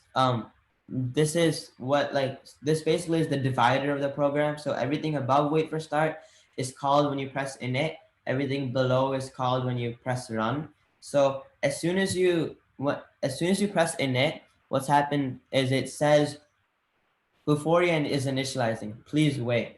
Then it starts to initialize. Then it first tries to activate first calls our init Vuforia function. Then after that, it calls it makes the trackables start to activate. Then it outputs the telemetry saying the initialization is done. You can go ahead and start whenever you want. Then it waits for start. So then as soon as you press start, what it does is it starts looping, and it loops until the program is stopped. And what it's doing is, you'll notice that this code is not very efficient, or it's not like, but like the way they do it is not the cleanest way possible, but it's one of the easiest ways to understand it. So it's really good for beginners who are just trying to get into this. So I'd recommend really looking into this and trying to fully understand what this means. So you'll see that there's that it's first it checks is target visible, and it says stone target, and then it adds stone target. Is target visible? And it says blue front bridge. So it basically just checks every single target. Are any of these visible? And then it calls a process target function. If none of them are visible, it outputs no targets detected. And then finally at the end of the if statement, it updates telemetry. So it's going to be constantly running, and I have a video in 2 slides to show you how this works. And this is it's a quite long function, so it might look kind of daunting at first, just like the whole big program. But again, when you break it down, you realize it's not truly that complicated. Because I'm sure, like even like when I first saw this big program right here, right? I thought, oh no, there's so much code in here. Same thing for the Java version. I thought there was a lot of code. When you really break it down and look at it, it's actually very simple, and you realize that on your end, there's not too much work. You just have to actually access the values. So with that, we can actually go ahead and start to run the example. So how do we run the example? This is, if you've used blocks before, it's the same way, even with the control hub. but you press save op mode. So on the top left of your screen, you'll see that there's a save op mode. Where did it go? Sorry. You'll see that there's a save op mode button. So you press that, and it'll be pretty much instantaneously. It'll say that your op mode is saved and it's ready to be run. So this means that you can just run it as soon as you're done, as soon as you save it. So now on the driver station, hit the teleop section. So this is the right side arrow, and choose whatever you named it. I named it Vuforia sample. And then you press the init button and wait for it to tell you Vuforia is initialized. Then finally press start. And when I say this robot is running in a loop and output the telemetry, the position it sees, that's what this while op mode is active. So so it'll keep looping until the op mode is no longer active. So now I press start and then it'll run. So I have a video example to kind of show you what this will look like. So just kind of watch along. I apologize if it's kind of laggy because of the stream, but just try to do your best to follow along. I'll stop at various points throughout the video and show you. So first thing I do is I go and select the teleop and I choose Vuforia sample right there. Now you can see right here I have the init button, so I have to press the init button. And you'll see as soon as I press init, it says status is initializing Vuforia, please wait. So that means that now it's initializing the Vuforia and it wants me to wait until it's done. That means don't run it, right? And now once it finishes, you'll see it says Vuforia initialized, press start to continue. Now you can see I can actually press the start button. So I press start. You'll notice at the beginning, no targets are detected. That's because I have the webcam pointing away from the targets right now. So then as soon as I point the webcam at the target, I just have a picture on the computer screen. Now you'll see it has the stone target detected. It has the X offset, the Y offset, the Z offset, and then it has the rotation about the Z in degrees for the value. And you can see it stays like that throughout the whole thing. So I can go ahead and play this again fully this time without stopping. So now you'll see that the values actually do move around quite a bit. So now that is partially because of that it's actually mostly because my hand was shaking a lot because I was trying to record in one hand and move in the other. But it's also because you're gonna get some noise when it comes to your readings with Vuforia. So you should be one thing that our team did a lot, and I'm sure many other teams did this, was we would take 10 scans over a period. We would wait a little bit between each scan. Then we would just average out the values between each scan. So that way we can have the most accurate representation without all the changing during the thing. So that's the video example. So now we're going to talk a little bit about next steps, and I'm going to go back and show some parts of the presentation again. But you can see moving forward, you should look into using these functions in your own programs. And this is actually going to be a lot easier than you might seem, because remember the process target function right here, right? All it does is it just outputs the telemetry. It says telemetry.add data, then it adds the data. If you really wanted to use this in your own robot, you just have to remove the telemetry line and plug this into a variable somewhere and then return the variable. Or you can make you can have like a list with all the values. I'm not sure if you can do like specific classes and blocks, but I can look into that. But you can have so rather than just outputting to telemetry, store it in a variable and then return that. So change this process target function to a return function and have it return only the position that you need, the X, the Y, and the Z rotation.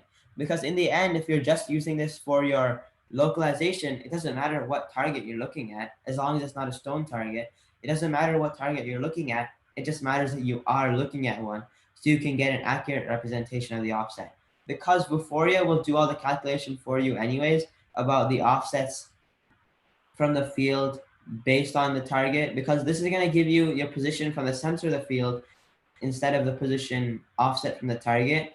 other than this, is because it's just built to do it that way based on the name. So then some of the more next steps are, so return the values that it finds. And now logically, how can you get these, how can you use the programs? And this is going back to what I was saying earlier. What are the use cases for Vuforia? Like, when would you really want to use it? I would say in general, you should always try to implement it because it's just going to make it a lot better. Like, it's just going to make your program more accurate, and also it's impressive to the judges. But also, like, when would you really need it and when would it benefit you the most is figuring out proper distances of travel. And now I can finally fully explain that with this image right here. But so let's say I'm right here and I want to drive up to right here, or I want to drive up to 5 inches in front of this target. So I see that I'm 30 inches away from the target. So that means that I only have to drive up 10 inches. So the scale is obviously messed up, what I just was saying. But let's say I want to drive 5 inches away from this target and I'm 30 inches away, and I measure that I'm 30 inches away. I only have to drive 25 inches. That's better. And then that's figuring out proper distance to travel. The next one is adjusting a messed up robot position. So let's say I know my robot is supposed to be right here on this position, which is, let's say I know my robot is supposed to be where my mouse is right here. So it's supposed to be 25 inches away from the target. But in reality, I scan and my robot is only 30 inches away from the target. But then what I can do is I can think ahead. What is my next step in the program? My next step in the program is to drive 10 inches forward. But since I'm already 5 inches behind, I know that I can drive an extra 5 inches. So instead of driving 10 inches, I can drive 15 inches. So if you make all your drives variable based off of your Vuforia scanning, that'll make everything a lot more consistent. So even if you like get knocked off along the way, maybe you can eventually correct yourself. So it's a really impressive tool, and it'll be very useful too because it's good in pretty much all cases. Then finally, inaccurate drive and drivetrain code. Basically, that's one of the reasons your robot position might be messed up, is if you think you drove 40 inches but you only drove 30, but you measure and you can double check and you realize, oh yeah, I was off 10 inches. So then you can use that to adjust your position or to figure out proper distance to travel. And again, think of the navigation example from earlier. So if you remember the navigation example, I'll just go ahead and show it again. Right here, right? This navigation example, if you look at it, what we do is we scan, are any trackables visible? Rotate around the Z by 5 degrees. Are any trackables visible? Scan again, no. Rotate, scan. Okay, we saw it this time. We determine our offset and then move the robot to the center. So this is just an example of how you can do it. And while this wouldn't be really useful in a game, or sorry, I take that back. This is very useful in a game, but the use case of driving to the center of the field won't really be needed in the actual game. The code that you write to do this will be. So one thing I'm going to tell you guys, and I recommend if you're like taking notes or something, or if you're trying to think of what you can do for your next steps, note this down for something that you should do. When you build your robot, or maybe not even build your robot, once you get your kit and you start meeting together as a team, especially this season, this is the best season to do it because we have a lot more time before the competition season actually starts. You have a lot more time to build your robot, prototype, and truly hone in on your programs and your robot. Just build a small basic chassis for your programmers to use, and then have them work a lot to the side on the side while the build team and everyone else builds the robot. But have the programmers try to build this example where they're standing somewhere random in the field, scan for Vuforia trackables, and then keep checking for trackables until you can find one. Then finally use the data they get to drive to the center of the field. This will be a really good training exercise for your programmers, as well as the code is actually going to be useful because, like I was saying earlier in the presentation, you can, if you're able to drive to the center of the field from anywhere, you can drive anywhere from anywhere. So if I need to drive to right here to deliver something, I can just run this program and then just change from the center of the field to drive to here, do a little bit more math, and then it just happens to it'll just work the way you want it to. So it's really like a good way to think about it, because in the end it's not really even that complicated. There's a little bit of math, but it's mostly just subtraction. I think there's a little bit of geometry involved if you want to take it a little bit more seriously like that. But in the end, like it's just a training exercise, but it'll teach you so much. So there's really no point in not doing it, especially this year when you have more time. So that's gonna be those are some of the next steps you could take. And again, like just try to remember this, that you can use this to adjust your positions. So now I'm gonna go ahead and um, I'm gonna go ahead and explain some of the code more in depth, because we have a little bit more time than I anticipated. So because I kind of skimmed over some of this code a little bit, so I'm just gonna go over it more in depth again. So first thing we want to do is we want to output telemetry from all this is doing, process target function is doing, is outputting telemetry from Vuforia tracking results. So really what it's doing is it's just you calling this Vuforia trackable results function and getting the name with the result. So you pass in the Vuforia results variable and it's able to get the name, it's able to extract the name from it. So you can use this and assign a variable to it called name and set it to that. You can create a variable called x and assign it to this, create a variable called y and assign it to this Vuforia tracking results.y, create a variable .z and assign it to Vuforia trackable results.z, then finally do the same for z angle. So you can do all of these, and then this will this will help you move your robot, or that'll help you get a real output rather than just outputting to telemetry. So I think I'll just cover one last portion now. So we've reached the end of this presentation, but it's not the end of everything. So congratulations, you've learned how to use Vuforia and blocks with a new Rev Control Hub. So this should be useful for you guys, especially even if you use the expansion hub, this should be useful for you. But just remember that it doesn't stop here. We just looked at the sample code, but there's a lot more that you can learn from Vuforia. So if you look at the documentation, you can find more information about what you can do with Vuforia.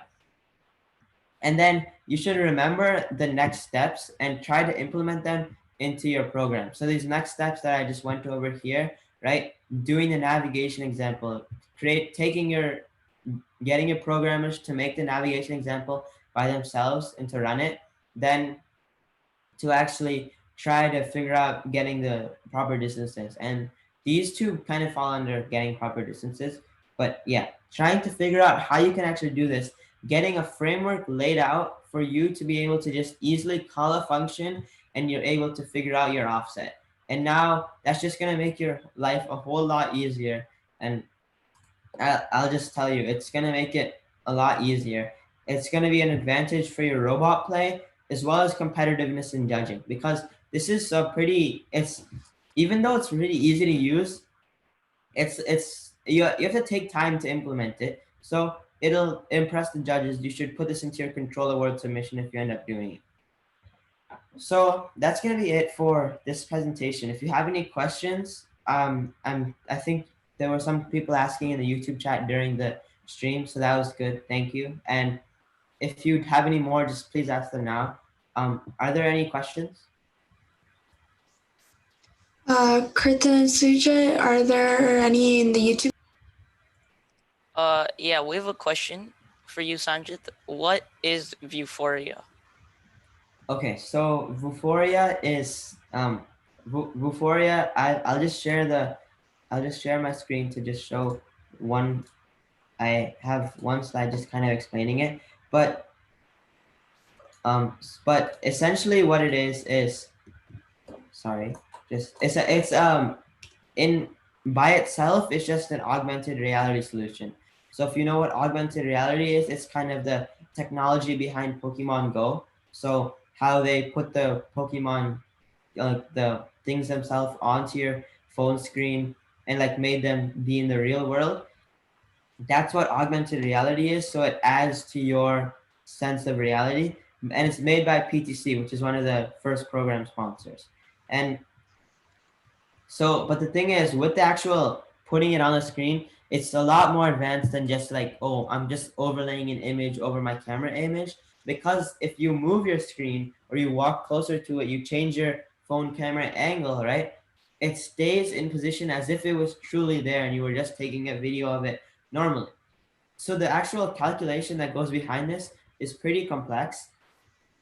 It's pretty complex, and to do that, they have a lot of technology inside the camera and in the program that Vuforia wrote that actually just tells you how far away that thing is from you and everything. So Vuforia is one of the most widely used augmented reality solutions. Just to sum it up, Vuforia is one of the most widely used augmented reality solutions. But because of the way it works for augmented reality, where FTC teams and just people in general are able to use it to get your camera's offset from what's called the VUMark, and the VUMark are just images that are in the real world that you're scanning. So you're able to get your position, your camera's offset from this based on your phone's camera, and that's how Vuforia actually works. So we can use it for navigation, and again, it's like you can use it to get your offsets. So just wait. So right here, the robot scans the Vuforia VUMark and it figures out its offsets in all three axes at like the rotation and the X and Y. And it's able to figure out where to drive to the center. So that's just an example of what Vuforia is. So hopefully that answered your question. If not, just like leave another comment. Okay, another question was, is there a list of approved cameras which can be used somewhere? Yes, I believe so. I can pull that up. I remember it.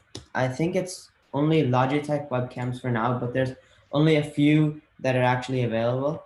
But while I'm pulling it up, I'll talk. You can actually use your own webcam. But you can use your own webcam, but you have to create a calibration. You have to create a calibration file for it. Which is a pretty complicated task. So I'm just pulling up the thing right now. So here, so you can see on Vuforia has using an external webcam with the control hub. So right here, there's type of external webcam. So they say theoretically any UVC webcam can work with the FCC system, but first recommends webcams from Logitech. So this is what I was saying. They only truly support Logitech webcams, although all of them are allowed. And then these are the three ones that they have tested and calibrated to work accurately. Because remember, accuracy is very important. So that's why I would just recommend that you use the ones that they put, and they have links to where you can buy them. You can just easily get these on Amazon. They're pretty cheap too. And then, so actually I was a little bit wrong. You don't need to, you don't need to, what's it called? Sorry. You don't need to create a calibration file, but that'll be the way to get the most accurate. That's the way to get the most accuracy in your webcam because you have to calibrate it because the different webcams have different field of views, different ways of warping the image. So it's important that you know exactly how the image is being warped and how the image is being shown, so that you can output it.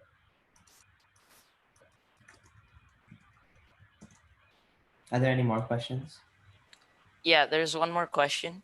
Can we use Vuforia in drive mode as is more accurate than drive code? Just as a clarification, are you trying to say, or can you ask, So if I'm understanding your question correctly, sorry, just comment again if I'm understanding it wrong. But if you're saying if it's more accurate than encoders, can you just use this as a replacement for encoders?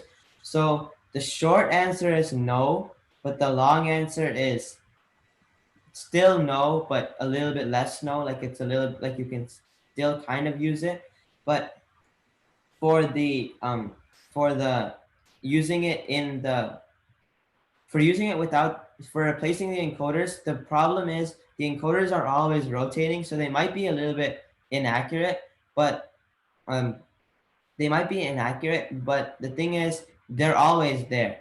As for the Vuforia targets, you'll only be getting an offset if you're actually looking at the thing itself. Remember, there was that small range where you're not looking at it. So if you're in that range and you move, you have no way of telling what your position is.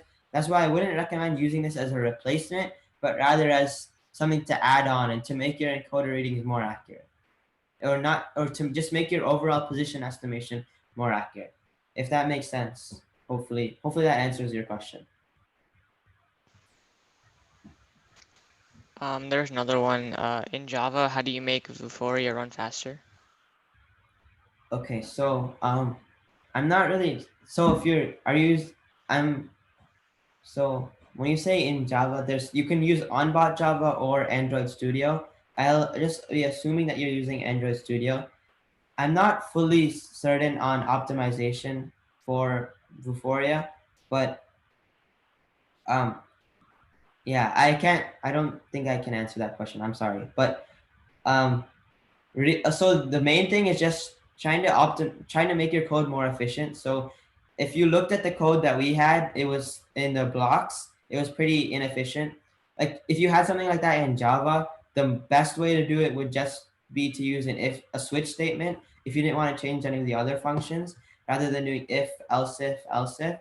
But if you wanted to use a if you wanted to use a or but a proper way to do it would be to just fix the function itself so the process target will only return something if the target is visible, or or you give process target with a certain target input. So there's optimizations you can do for the sample code, but if you're talking about just speeding up the actual speed of Vuforia itself, I don't think we have control over that, like the teams, because I'm pretty sure you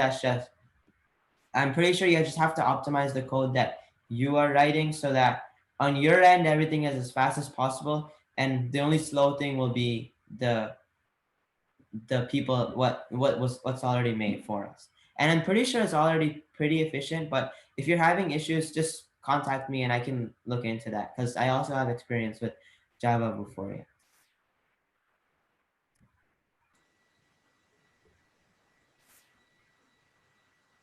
And I can just, for the last 2 minutes, I'll just share my screen to show you just are there any more questions, by the way? Yeah, we have time for one more question. Can we use Vuforia in drive manual mode? I'm Okay, assuming so he means teleop. yeah. Okay, yeah, that's a good question. So yeah, you can actually use Vuforia in teleop. So you'll have to, sorry about that, you'll have to figure out the logic behind it, like when you would use it.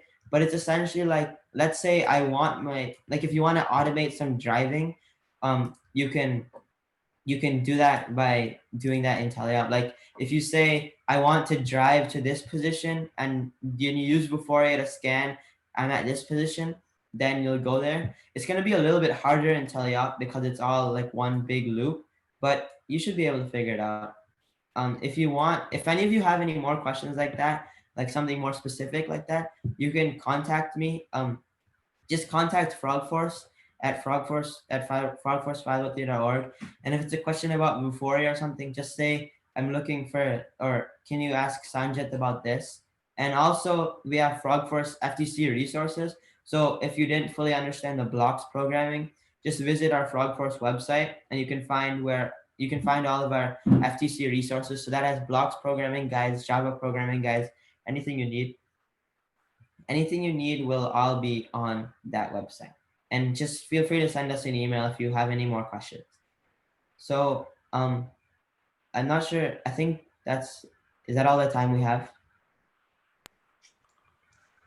Yeah, thank you so much, Sanjit, for presenting. We will now move on to this, our final presentation for this stream. Okay, thank you. Yeah.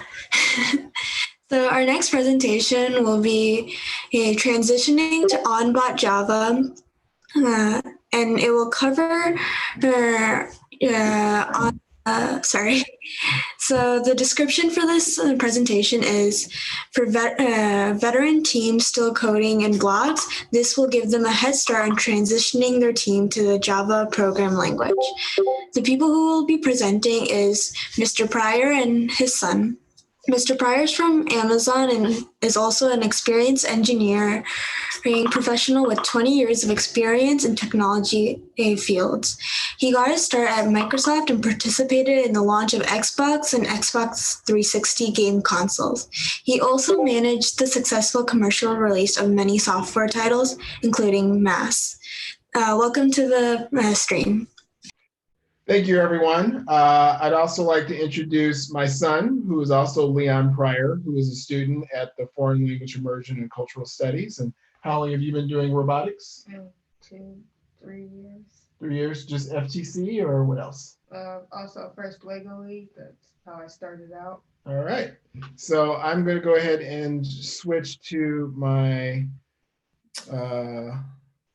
PowerPoint sharing. And can everyone see my screen?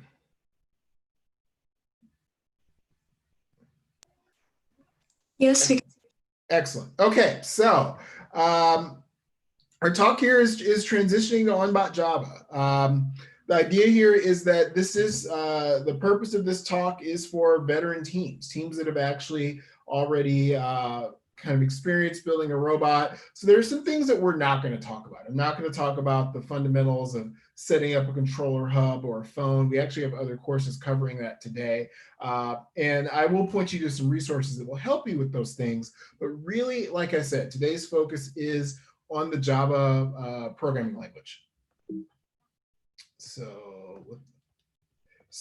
what's Java? Why should I care? Java is basically one of the largest in terms of adoptions and most popular programming languages used in the industry today. It's taught at the collegiate level. Last year, it was by far the most popular programming language on the planet. It's the core technology that's used to actually make Amazon, Pinterest, Groupon, Pandora, Square, Facebook, any Android app on a cell phone is all based on Java. So the advantage of your kids learning this programming language are huge, because this is where they're learning something in middle school which they can apply in their actual professional lives and can put food on the table. And it's also by learning Java, they're learning rather than blocks, they're learning a more traditional programming language, which will allow them to pick up new languages very easily. So from Java, they can go to C#, to C++. There's really, the things are endless. So Java gives them the ability to really kind of step up their personal skills. So like block programming, right? It's a lot of teams might think it's fine, it's gotten us this far. And that's true, right? Blocks are popular for a reason. It's been a part of Lego Mindstorms for almost 20 years at this point. It's teams that are first Lego League use blocks. It's popular with rookie teams. We push rookie teams towards blocks. It's really popular in coding boot camp. It's very visual. It's very easy to understand. It's got reference tools that are built right in. So if you've got questions about how things work, it's really easy to find that stuff. So there's block as an introductory system is fantastic. The problem is it's probably holding you back. Blocks, and we're going to do a case study and talk about this, falls apart when your programs get complex fairly spectacularly. It's really difficult to share code. I can't just cut and paste blocks. I've got to do screenshots, and then people have got to recreate that code on their own. Coding in it is slow. It just takes time to move around and move pictures around on the screen. Experienced FTC teams don't use it.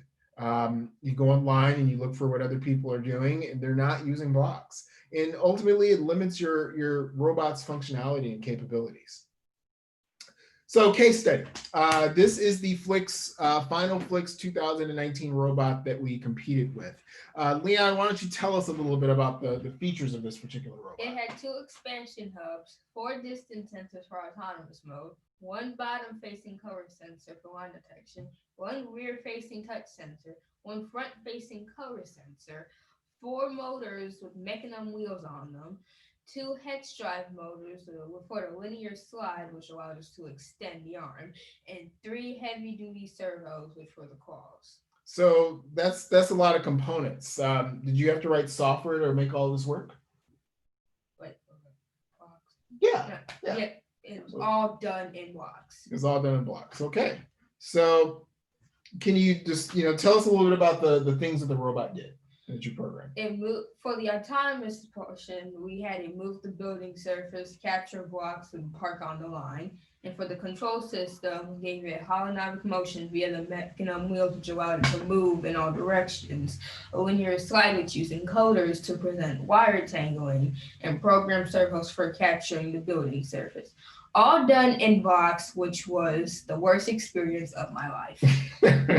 Okay, so we had a really complex system. We used sensors for the robot to detect where it was on, where it was moving, what it was doing. It was grabbing things, and all of this had to be programmed. So, and we did it all in blocks because that's what we started with, and it was easier for us just to continue. So what are we looking at here?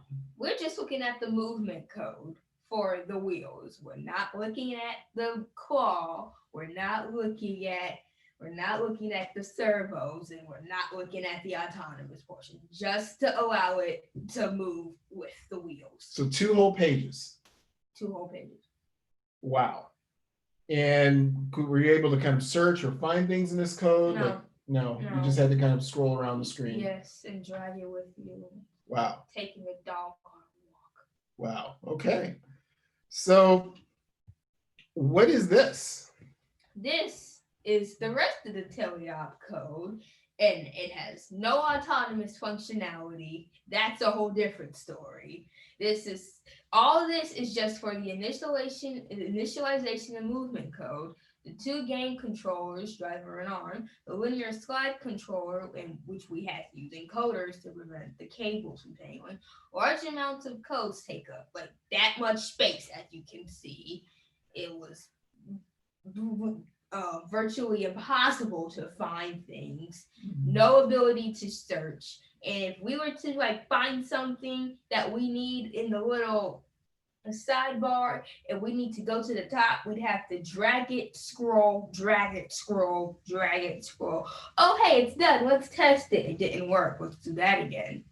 So it was really unwieldy. Another problem with this code was when we went to do our engineering notebook, it was really hard to print this code out because it scrolled multiple pages. It was just really difficult to manage. So, all right. So what's this? This is only one autonomous sample of one of our many modes. Move the robot into position to scan for sky stones. Use the color sensor to determine the stone color. It retrieves the stone and moves it to another part of the playing field and parks on the red or blue line. All of this for just one sample of code. So this looks like 3 or 4 pages. Yeah, it is. And how many of these modes did you have? I don't even know anymore. Like 5. 5 or 6 modes. So half a dozen modes we had to repeat this process. All right. So what did we do this summer? We started learning how to use Java. And as you can see, what takes up an entire page just with a holographic motion was able to take just 9 lines in JavaScript. Wow, that's amazing. And then this is, I can cut and paste this. This is easily shared. It's more readable. It's a much better experience. All right. So just in kind of conclusion here, right?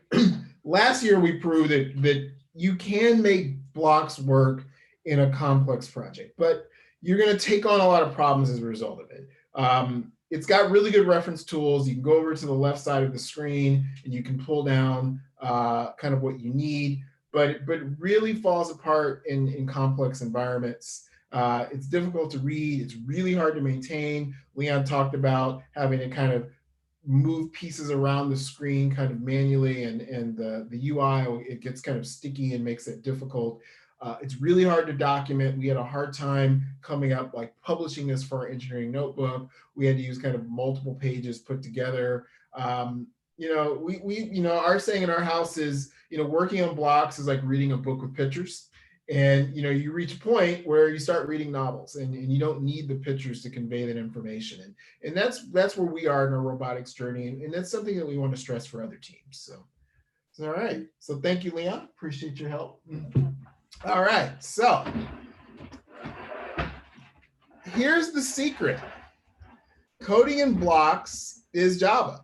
When you use the block encoder on your tool, you may not have seen the little button in the upper right-hand corner that says Show Java.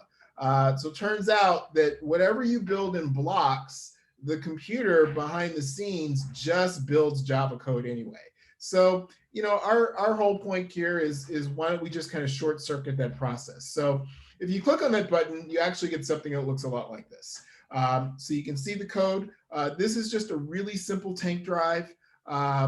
Pressing the left stick makes the left wheels go forward. Pressing the right stick makes the right wheels go forward. And you can see what the Java code is that actually gets produced by the computer when you lay things out in blocks.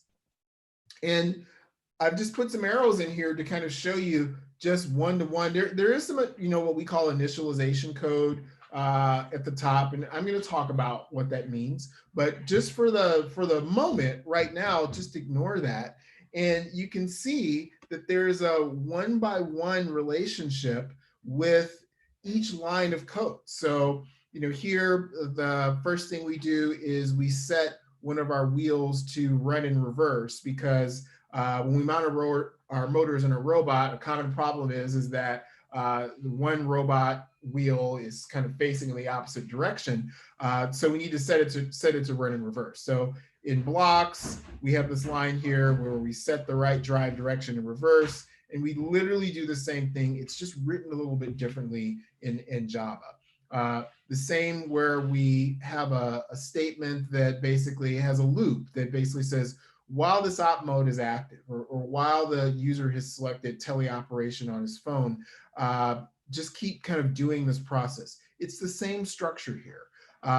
Next, we have two lines here that basically say, set the power of the motor equal to the values of the right and left joysticks. We have the same thing here. It's just structured a little differently. So literally every single line just appears in a different shape, but this is text on the right. So I could cut and paste this and put it in an email and send it to you. Whereas on the left, I would have to take a screenshot, and I'd have to send you that screenshot, and then you'd have to rebuild it yourself. So that process would take a lot longer. But let's get into the nitty gritty. And actually, before we do that, I want to give you guys a pro tip.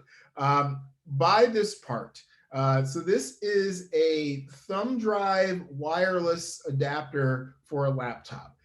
They cost between $5 to $10 on Amazon. You don't need to buy this specific one. I caught them on sale a little earlier in the year, and they were actually $5, which was great.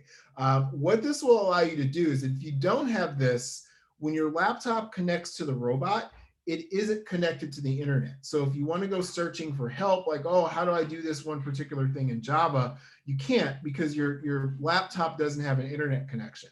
So if you set this, if you set up this adapter, and we're going to place the instructions on the Motor City Alliance website, but if you set up this adapter, then you can actually communicate on the internet and to your robot at the same time. So it'll save you a lot of time. It'll make you work a lot faster. Like I said, for $5 to $10, it's a great help. If you've got one of these lying around your house already, great. Don't bother getting the fanciest one, just get the cheapest one, and it will speed up your process of actually debugging and working with your robot. So how do I get started? So the beautiful thing about OnBot Java versus what we refer to as Android Studio, which we'll cover in another class later, is if you are already using blocks in your robot, you're one step away from using on-block Java. So again, I'm not going to go over the process of kind of connecting to your robot's Wi-Fi in detail here, but you connect to the Wi-Fi, you point a web browser at your robot, and then in the upper left-hand corner, instead of clicking on blocks, you click on bot Java. And that's really it. Like that gets you into this mode. It's just that simple. Clicking on the plus icon will create a new file or a new operations mode. And one of the things that I want to highlight, I'm going to highlight this at least 3 times, is that First Robotics has an on-bot Java guide, which is excellent. And I highly recommend that if you want your team to explore this, that you should go through this complete tutorial. And it'll take you through the process of setting up your phones, hooking up the controller hub, hooking up motors and sensors. It's going to go into a much greater detail than what I have time to go through here.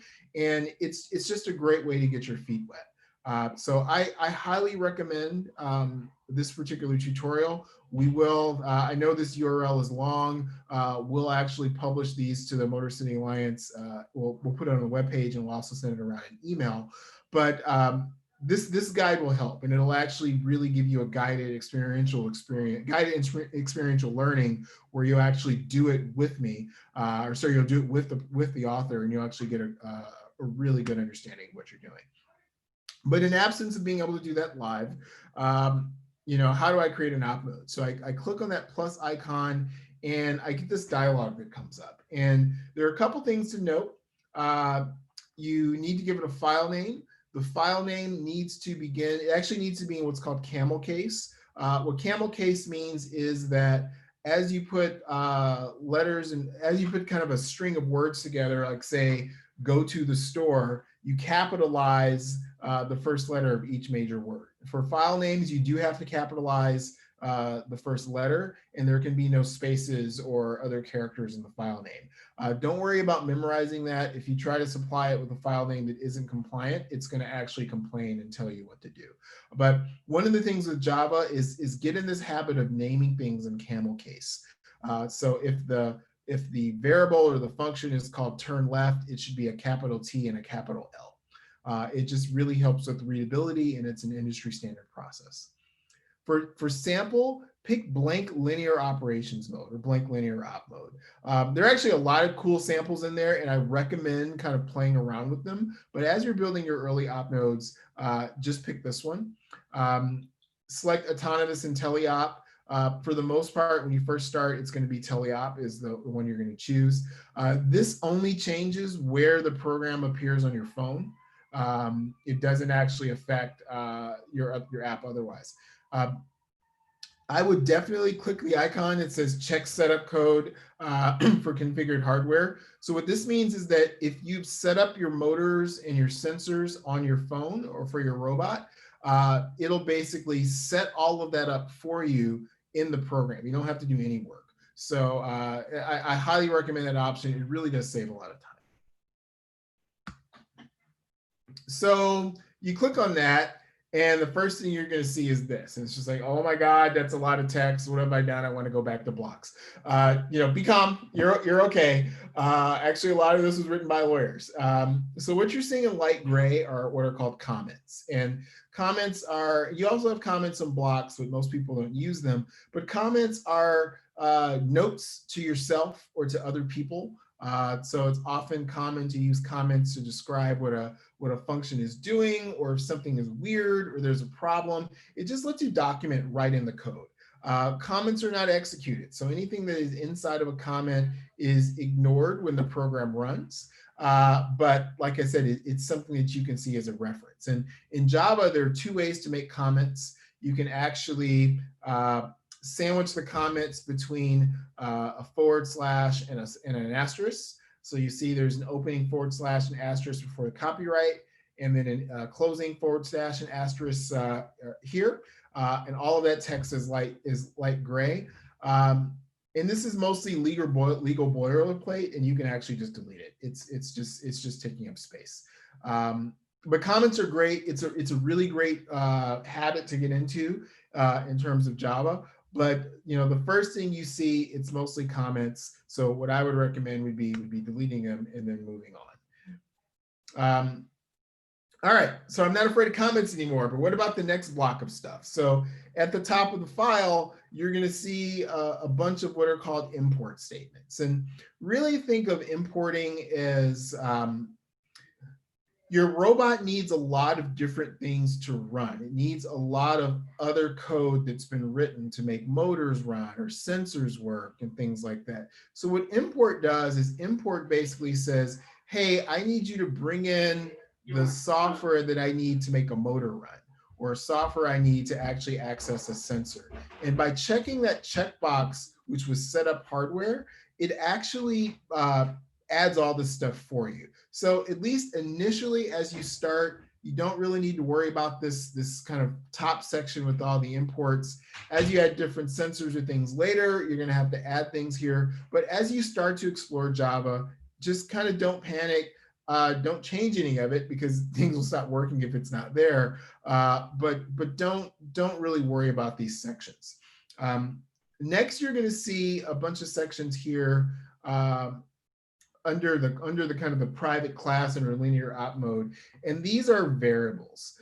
So again, these are set up for you when you select the op mode, but these variables basically represent the physical sensors and physical motors and servos that are actually on the robot. So for every piece of your robot you have that's electronic, there needs to be a variable set up so that you can control it. So in this case here, you can easily see we have a variable which is a motor, and it's the motor in the front or the left rear or the right front or the right rear. So these are so that we can give these components individual commands.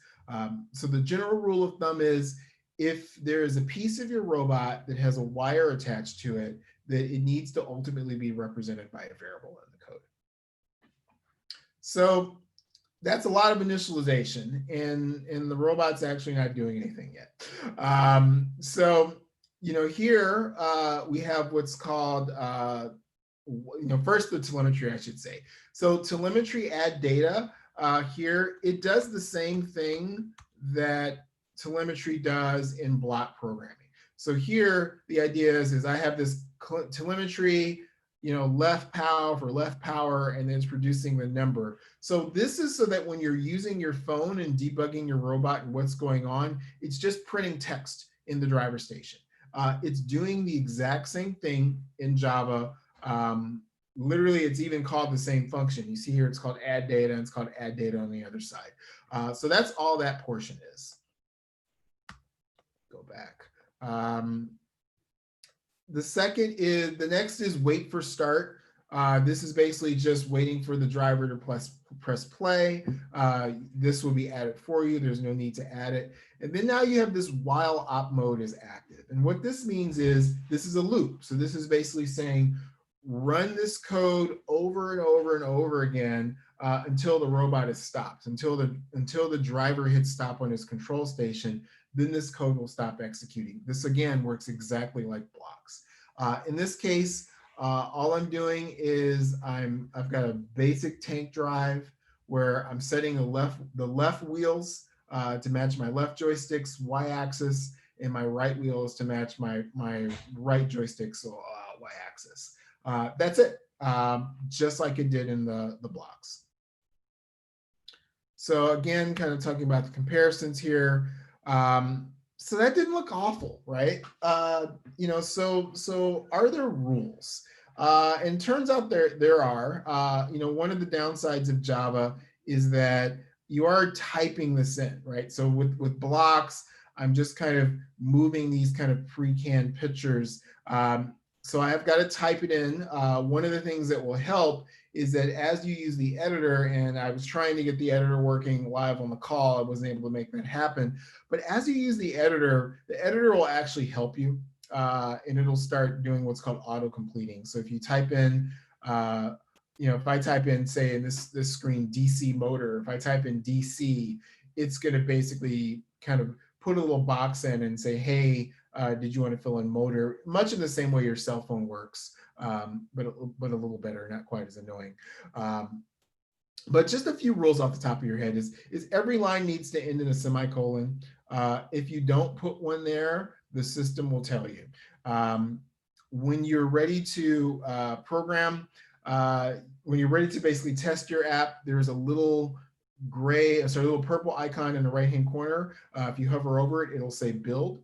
If you click on build, it'll basically look for errors in your code.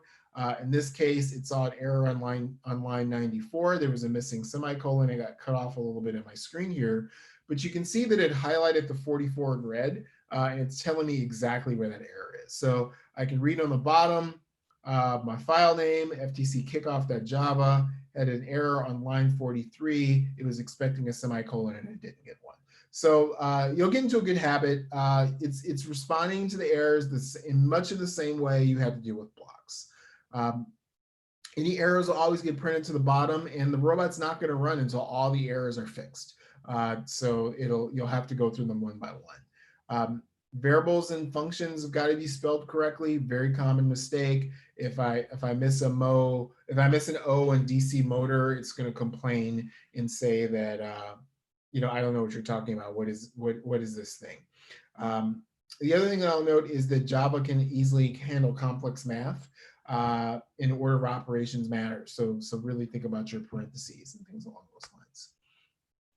So now I kind of want to talk about, that was kind of the basic introduction to just how do I get basic Java running. But I want to dive a little bit deeper into all the things that you're seeing in this code, because I recognize that if you're not used to this, a lot of this is kind of Greek, and it's important through experience, you'll pick this up really quickly. My son started reading a book on JavaScript for kids, which is very close to Java in a lot of ways. And he basically had picked this up in about 2 to 3 days. So it really doesn't take long, and he quickly recognized how this is just a different way of expressing the block coding. And you can see he definitely no longer prefers blocks. But in the first part of this program here, we've got where it says private DC motor left. So these are variables. We talked a little bit about this before. So for this program, we have 4 variables for each one of the motors. So you'll see the first part means private. Private and public are just a means in Java of who outside of your program can see the value of your variables. For most of your cases, it's okay to make your variables private. It's not going to make a difference. Other people aren't using your code. There's a whole exercise on that, which isn't super important. What's more important, you do have to put one in. You have to put private or public. But what's more important next is this line that says DC motor. So this is the type. So what you're saying is that this variable, which I'm naming motor left, is of type DC motor. There are all kinds of types. There's sensor types. There are integers for counting. There's real numbers. There's strings. These are things that the reference materials that I'm going to point you guys to will give you greater depth. But in terms of just getting your initial robot running under Java, you're going to need to have, depending on how many motors you have, 2 to 4 of these DC motor types kind of indicating what's what. The next line here is assigning the motors. So what's happening here is, so I've created this variable, but there's nothing in it, right? The computer doesn't know anything about it other than it's named left front. It doesn't know that needs to actually attach to the actual physical motor on the robot. So that's what these next 4 lines do. Again, this is something that's set up for you when you click on that button that says add hardware, but I want you to understand what it's doing. So in this case, it's saying for the left front motor, I want you to talk to the hardware on the robot, which is what we set up with on the phone. We set up our motors and our sensors. I want you to get the motor, so that's with DC motor.class, with the name motor-left front. So when we took our phone and we added our motors to our robot's control configuration, we called the left front motor, that's the name that we gave it. So this is what's creating that link between that variable name that we, what's called declared up front, and the actual hardware that's actually on the robot. So we do this in this example, we do this for all 4 wheels, in which case we gave them names. So then we have telemetry data, means it says initialize. So this is just when I'm on my phone, when I'm on my driver control station and I hit start on the robot, when I see initialize, I know that everything that it needs to do before it can run has been completed. And then we get into a loop, right? We have this while the op mode is active. Now, the thing that I'm going to point here to is, and actually there's a couple, this has happened a couple places here, is notice how op mode active is followed by a parenthesis. So this is a function. Some people may refer to this as a subroutine. So it's basically running another piece of code over and over and over again. So what happens is that this op mode is active is running a piece of code that's just checking to see if you turn the robot off. The same goes for telemetry add data. You're calling a function which is telling it to go ahead and write this data here. You can always tell functions because it's a name followed by a parentheses. That's what they look like. This is something that as you experiment with it, you'll get very comfortable with it very fast. You can also write your own functions to do different functionality to make your client a little cleaner. That's something I'm not going to get into detail here, given I only have an hour. I could spend an hour just on functions. And then the last element of this is a conditional. So you'll see here I have if 1 + 1 = 2. So what this does is it evaluates the statement for true or false. And this could be, I'm using 1 + 1 = 2 to being somewhat flippant, but this could be, is my robot a certain distance from the wall? Has a button been pressed on the robot and it's time to grab something? There's a number of if conditionals that you can do. And then if that if statement is evaluated to true, so in this example, if 1 + 1 = 2, it's going to write the code that, hey, 1 + 1 = 2. If the statement is false, it's going to run everything under the else. So think if, then, else, even though there's actual no then statement in this case. So conditionals are really important, right? This is how you write your autonomous mode. This is how you say, do something until something else happens and then react a certain way. And then I guess the last thing I'll note is you'll see curly braces here. You'll see curly braces here in a few places. You see one at the beginning of the op mode. You'll see another curly brace here on the loop. These are blocks of code. So you can always put your code inside of a curly braces. For example, if I wanted on my if statement here, if I wanted to do more than one thing, then I could have added a curly brace there and put in as many lines of code as I wanted. So that's the significance of that. So what should I do next? And, really, again, as I kind of pointed out, start with that on-bot Java guide. It's going to have you basically take your hub. It'll have you hook up a sensor, a motor, and a button. And it'll basically take you through the process of everything that I've described here, how to set up an op mode, what button to click, everything you need to do. This guide it's really well written and it's extremely valuable. Definitely have your kids do it. This is kind of what I had my son do, and I just kind of stood over his shoulder. He did everything by himself, and it took him about an hour. And this will help them to get the feel of how Java works and how all these pieces work. But the thing that I kind of wanted to highlight in this talk is there's nothing here that you haven't done before. And to be very, very clear about that literally every one of these steps is a one-to-one piece. The next is there's a guy that wrote a book on this, and it's called Learn Java for FTC. He's selling it on Amazon for $10, but he's giving away the PDF for free. We're going to put this link on the Motor City Alliance. But he has made this book, and it's actually a really well-written book, really aimed at our FTC teams directly. He's put it out there for everyone to get. So, take advantage of his generosity and download the free book. I have actually, I actually purchased it on $10 just to kick him a few bucks for doing such a great effort. It's actually something that I considered doing because I hadn't seen a specific reference material out there, and it's great when someone else has done it for you. Code.org is great. It's got excellent courses for exercises. You can point the kids to JavaScript or Java. Either works. JavaScript is a little different, but the fundamental lessons that it teaches are generally the same.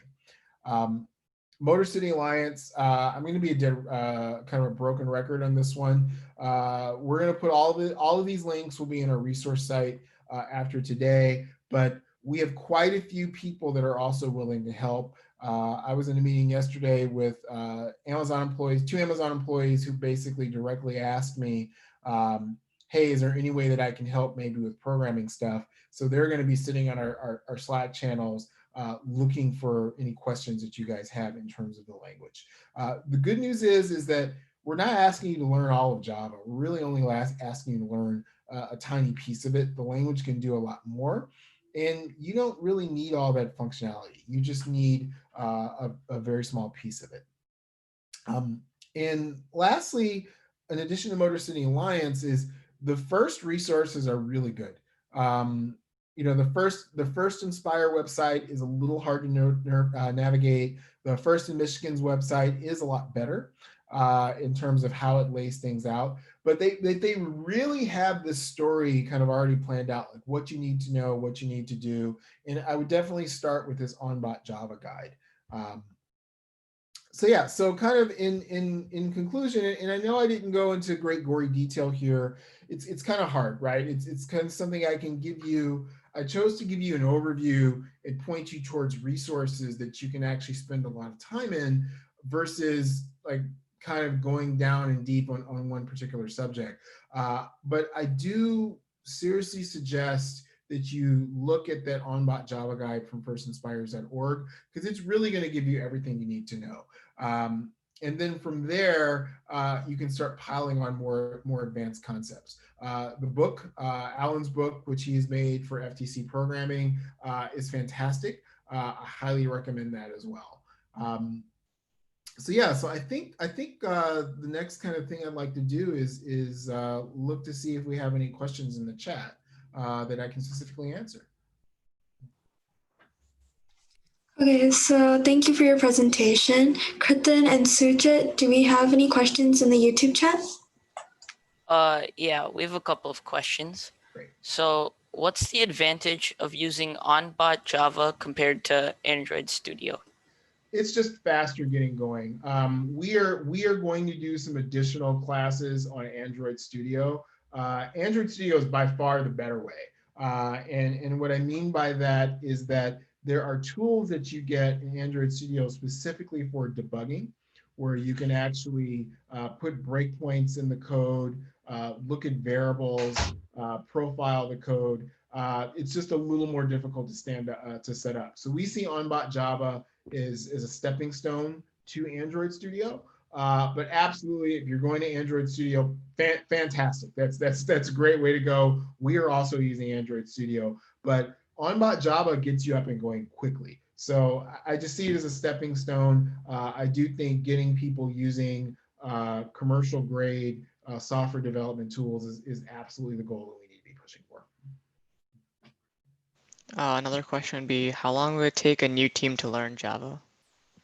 Not long. I mean, they can if they go through the tutorials, they can basically get their basic robot up and running in a few days. And what's going to happen is that over time they're going to layer knowledge onto that. But in terms of the basic structure of getting things going and running, it won't take long. Particularly if your team has experience with OnBot Java, or sorry, OnBot block programming at all. ultimately, the thing with the programming languages is that all programming languages are the same. They all boil down to the same things. You have to be able to store information, variables. You have to be able to execute code, functions and code and subroutines. You have to be able to loop. You have to be able to make decisions, if then statements. And all you're doing from one computer language to the other is just learning the syntax, the specific language on how to do that. So once you really kind of picked up one, you'll see, oh, this directly corresponds to this other thing that I already know. And future languages are really fast. So I would say if you have a team that's been programming in blocks for a couple years, just put them on these tutorials, and in a week, 2 weeks, they'll be good. Go to code.org. Excellent kind of drills and things that they can do. You don't need a robot at all to experiment on as well. And then there's a book, a kid's introduction to JavaScript or something along those lines that my son, I bought for my son and forgot about, and he picked up in his spare time, and and was kind of halfway through it before I even noticed. So I said, "Ooh, let's go directly to the robot." So it can look a little intimidating, but once you get over that hump and kind of understand what the pieces are, it's literally going to be like Bart Simpson in France, and your kids are going to go sacre bleu, as je parle français. No one on this line probably gets that joke because I'm old. So, any other questions? One last question: is your team planning to use Java this year? Yes, absolutely. We have. I mean, I think you saw some of the vitriol from my son, who has really had it with blocks programming. But yeah, we are absolutely full blown Java. We are kind of initially started with on-bot Java. Our next step is to move to Android Studio, and the reasons for that are the reasons that I described before. So one of the problems with kind of coding without what's called a debugger. And in programming parlance, a debugger is basically kind of a system that's monitoring your program and allows you to do things like stop execution and kind of take a look at a variable or things, or change variables. And when you don't have a debugger, all you can really do is have print statements. So that's why we use the telemetry functions on our robot, so that on our control stations, on our phones, we're sitting here and we're looking at printed values and things like that. And that's okay, right? Like I can look at a value and then I may have to change the code again, but it's slow. It's a lot faster if we could hit a button, stop the robot from moving, and go directly into the code and figure out what's going on. So that process of debugging is something that is enabled by Android Studio. So we want to get the teams to Java first so that we can do that. The other piece is we in our case study, and the reason why I spent so much time on the case study was to show, in fairness, you can do a lot with block programming, which we did, but it just turns into an unwieldy mess. And it's literally, you're scrolling around the screen trying to figure out, where did I put that variable? Because it's literally kind of floating off screen. So being able to go to Java is going to eliminate that problem, and it's going to allow us to support that level of flexibility. So kind of in my team's second year, it's amazing that we were able to build a robot that had so many sensors and so much code. In fact, we didn't apply for the control award because their coach screwed that up, and we should have, just because we had so much functionality in our robot. And that's one of our goals this year, is to basically meet or exceed the level of complexity we had last year, and then we are going to apply for the controller award this year. That's a goal for my dev team. So yeah, I know I've kind of taken the long journey here, but we are definitely done with blocks. We will assist our first Lego sister team in terms of using blocks to get them going, because it is a beautiful way to introduce people to coding.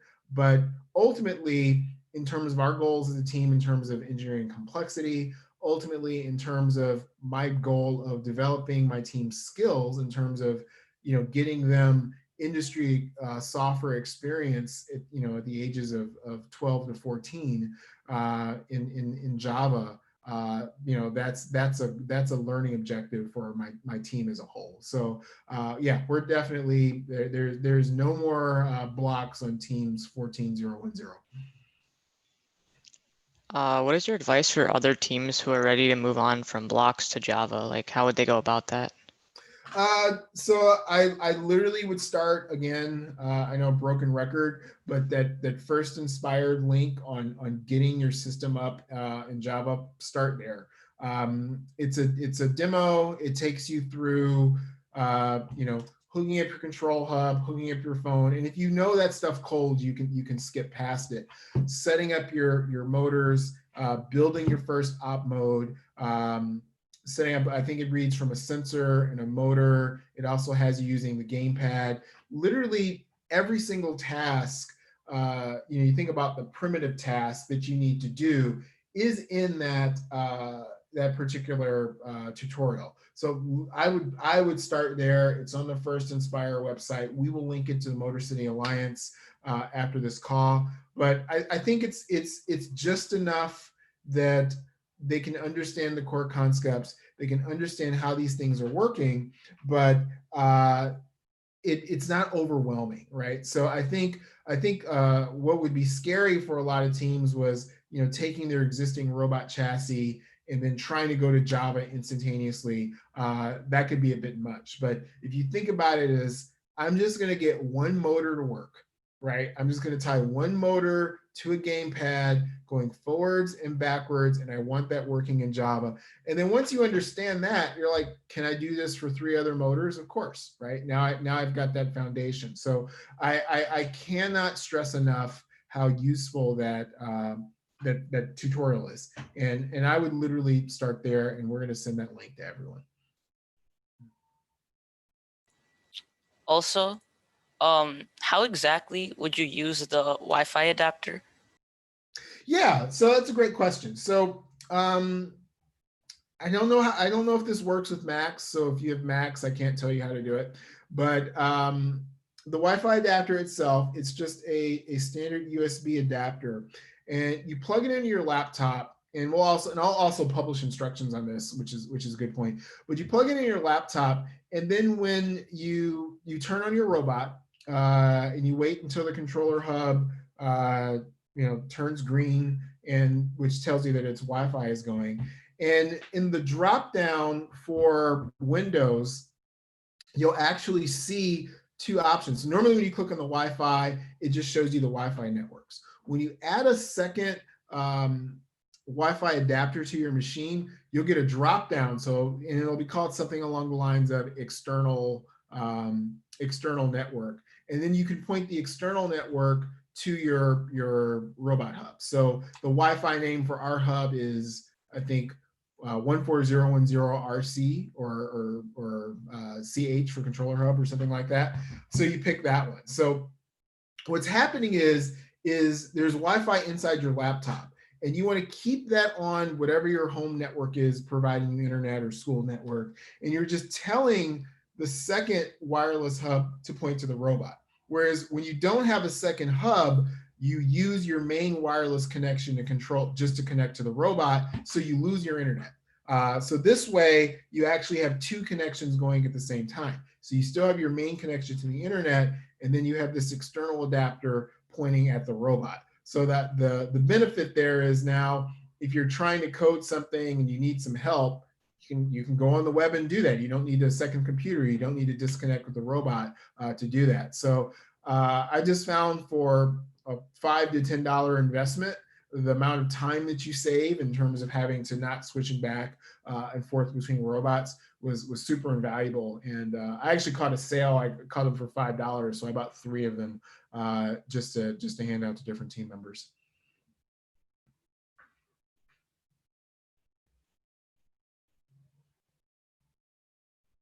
Any other questions?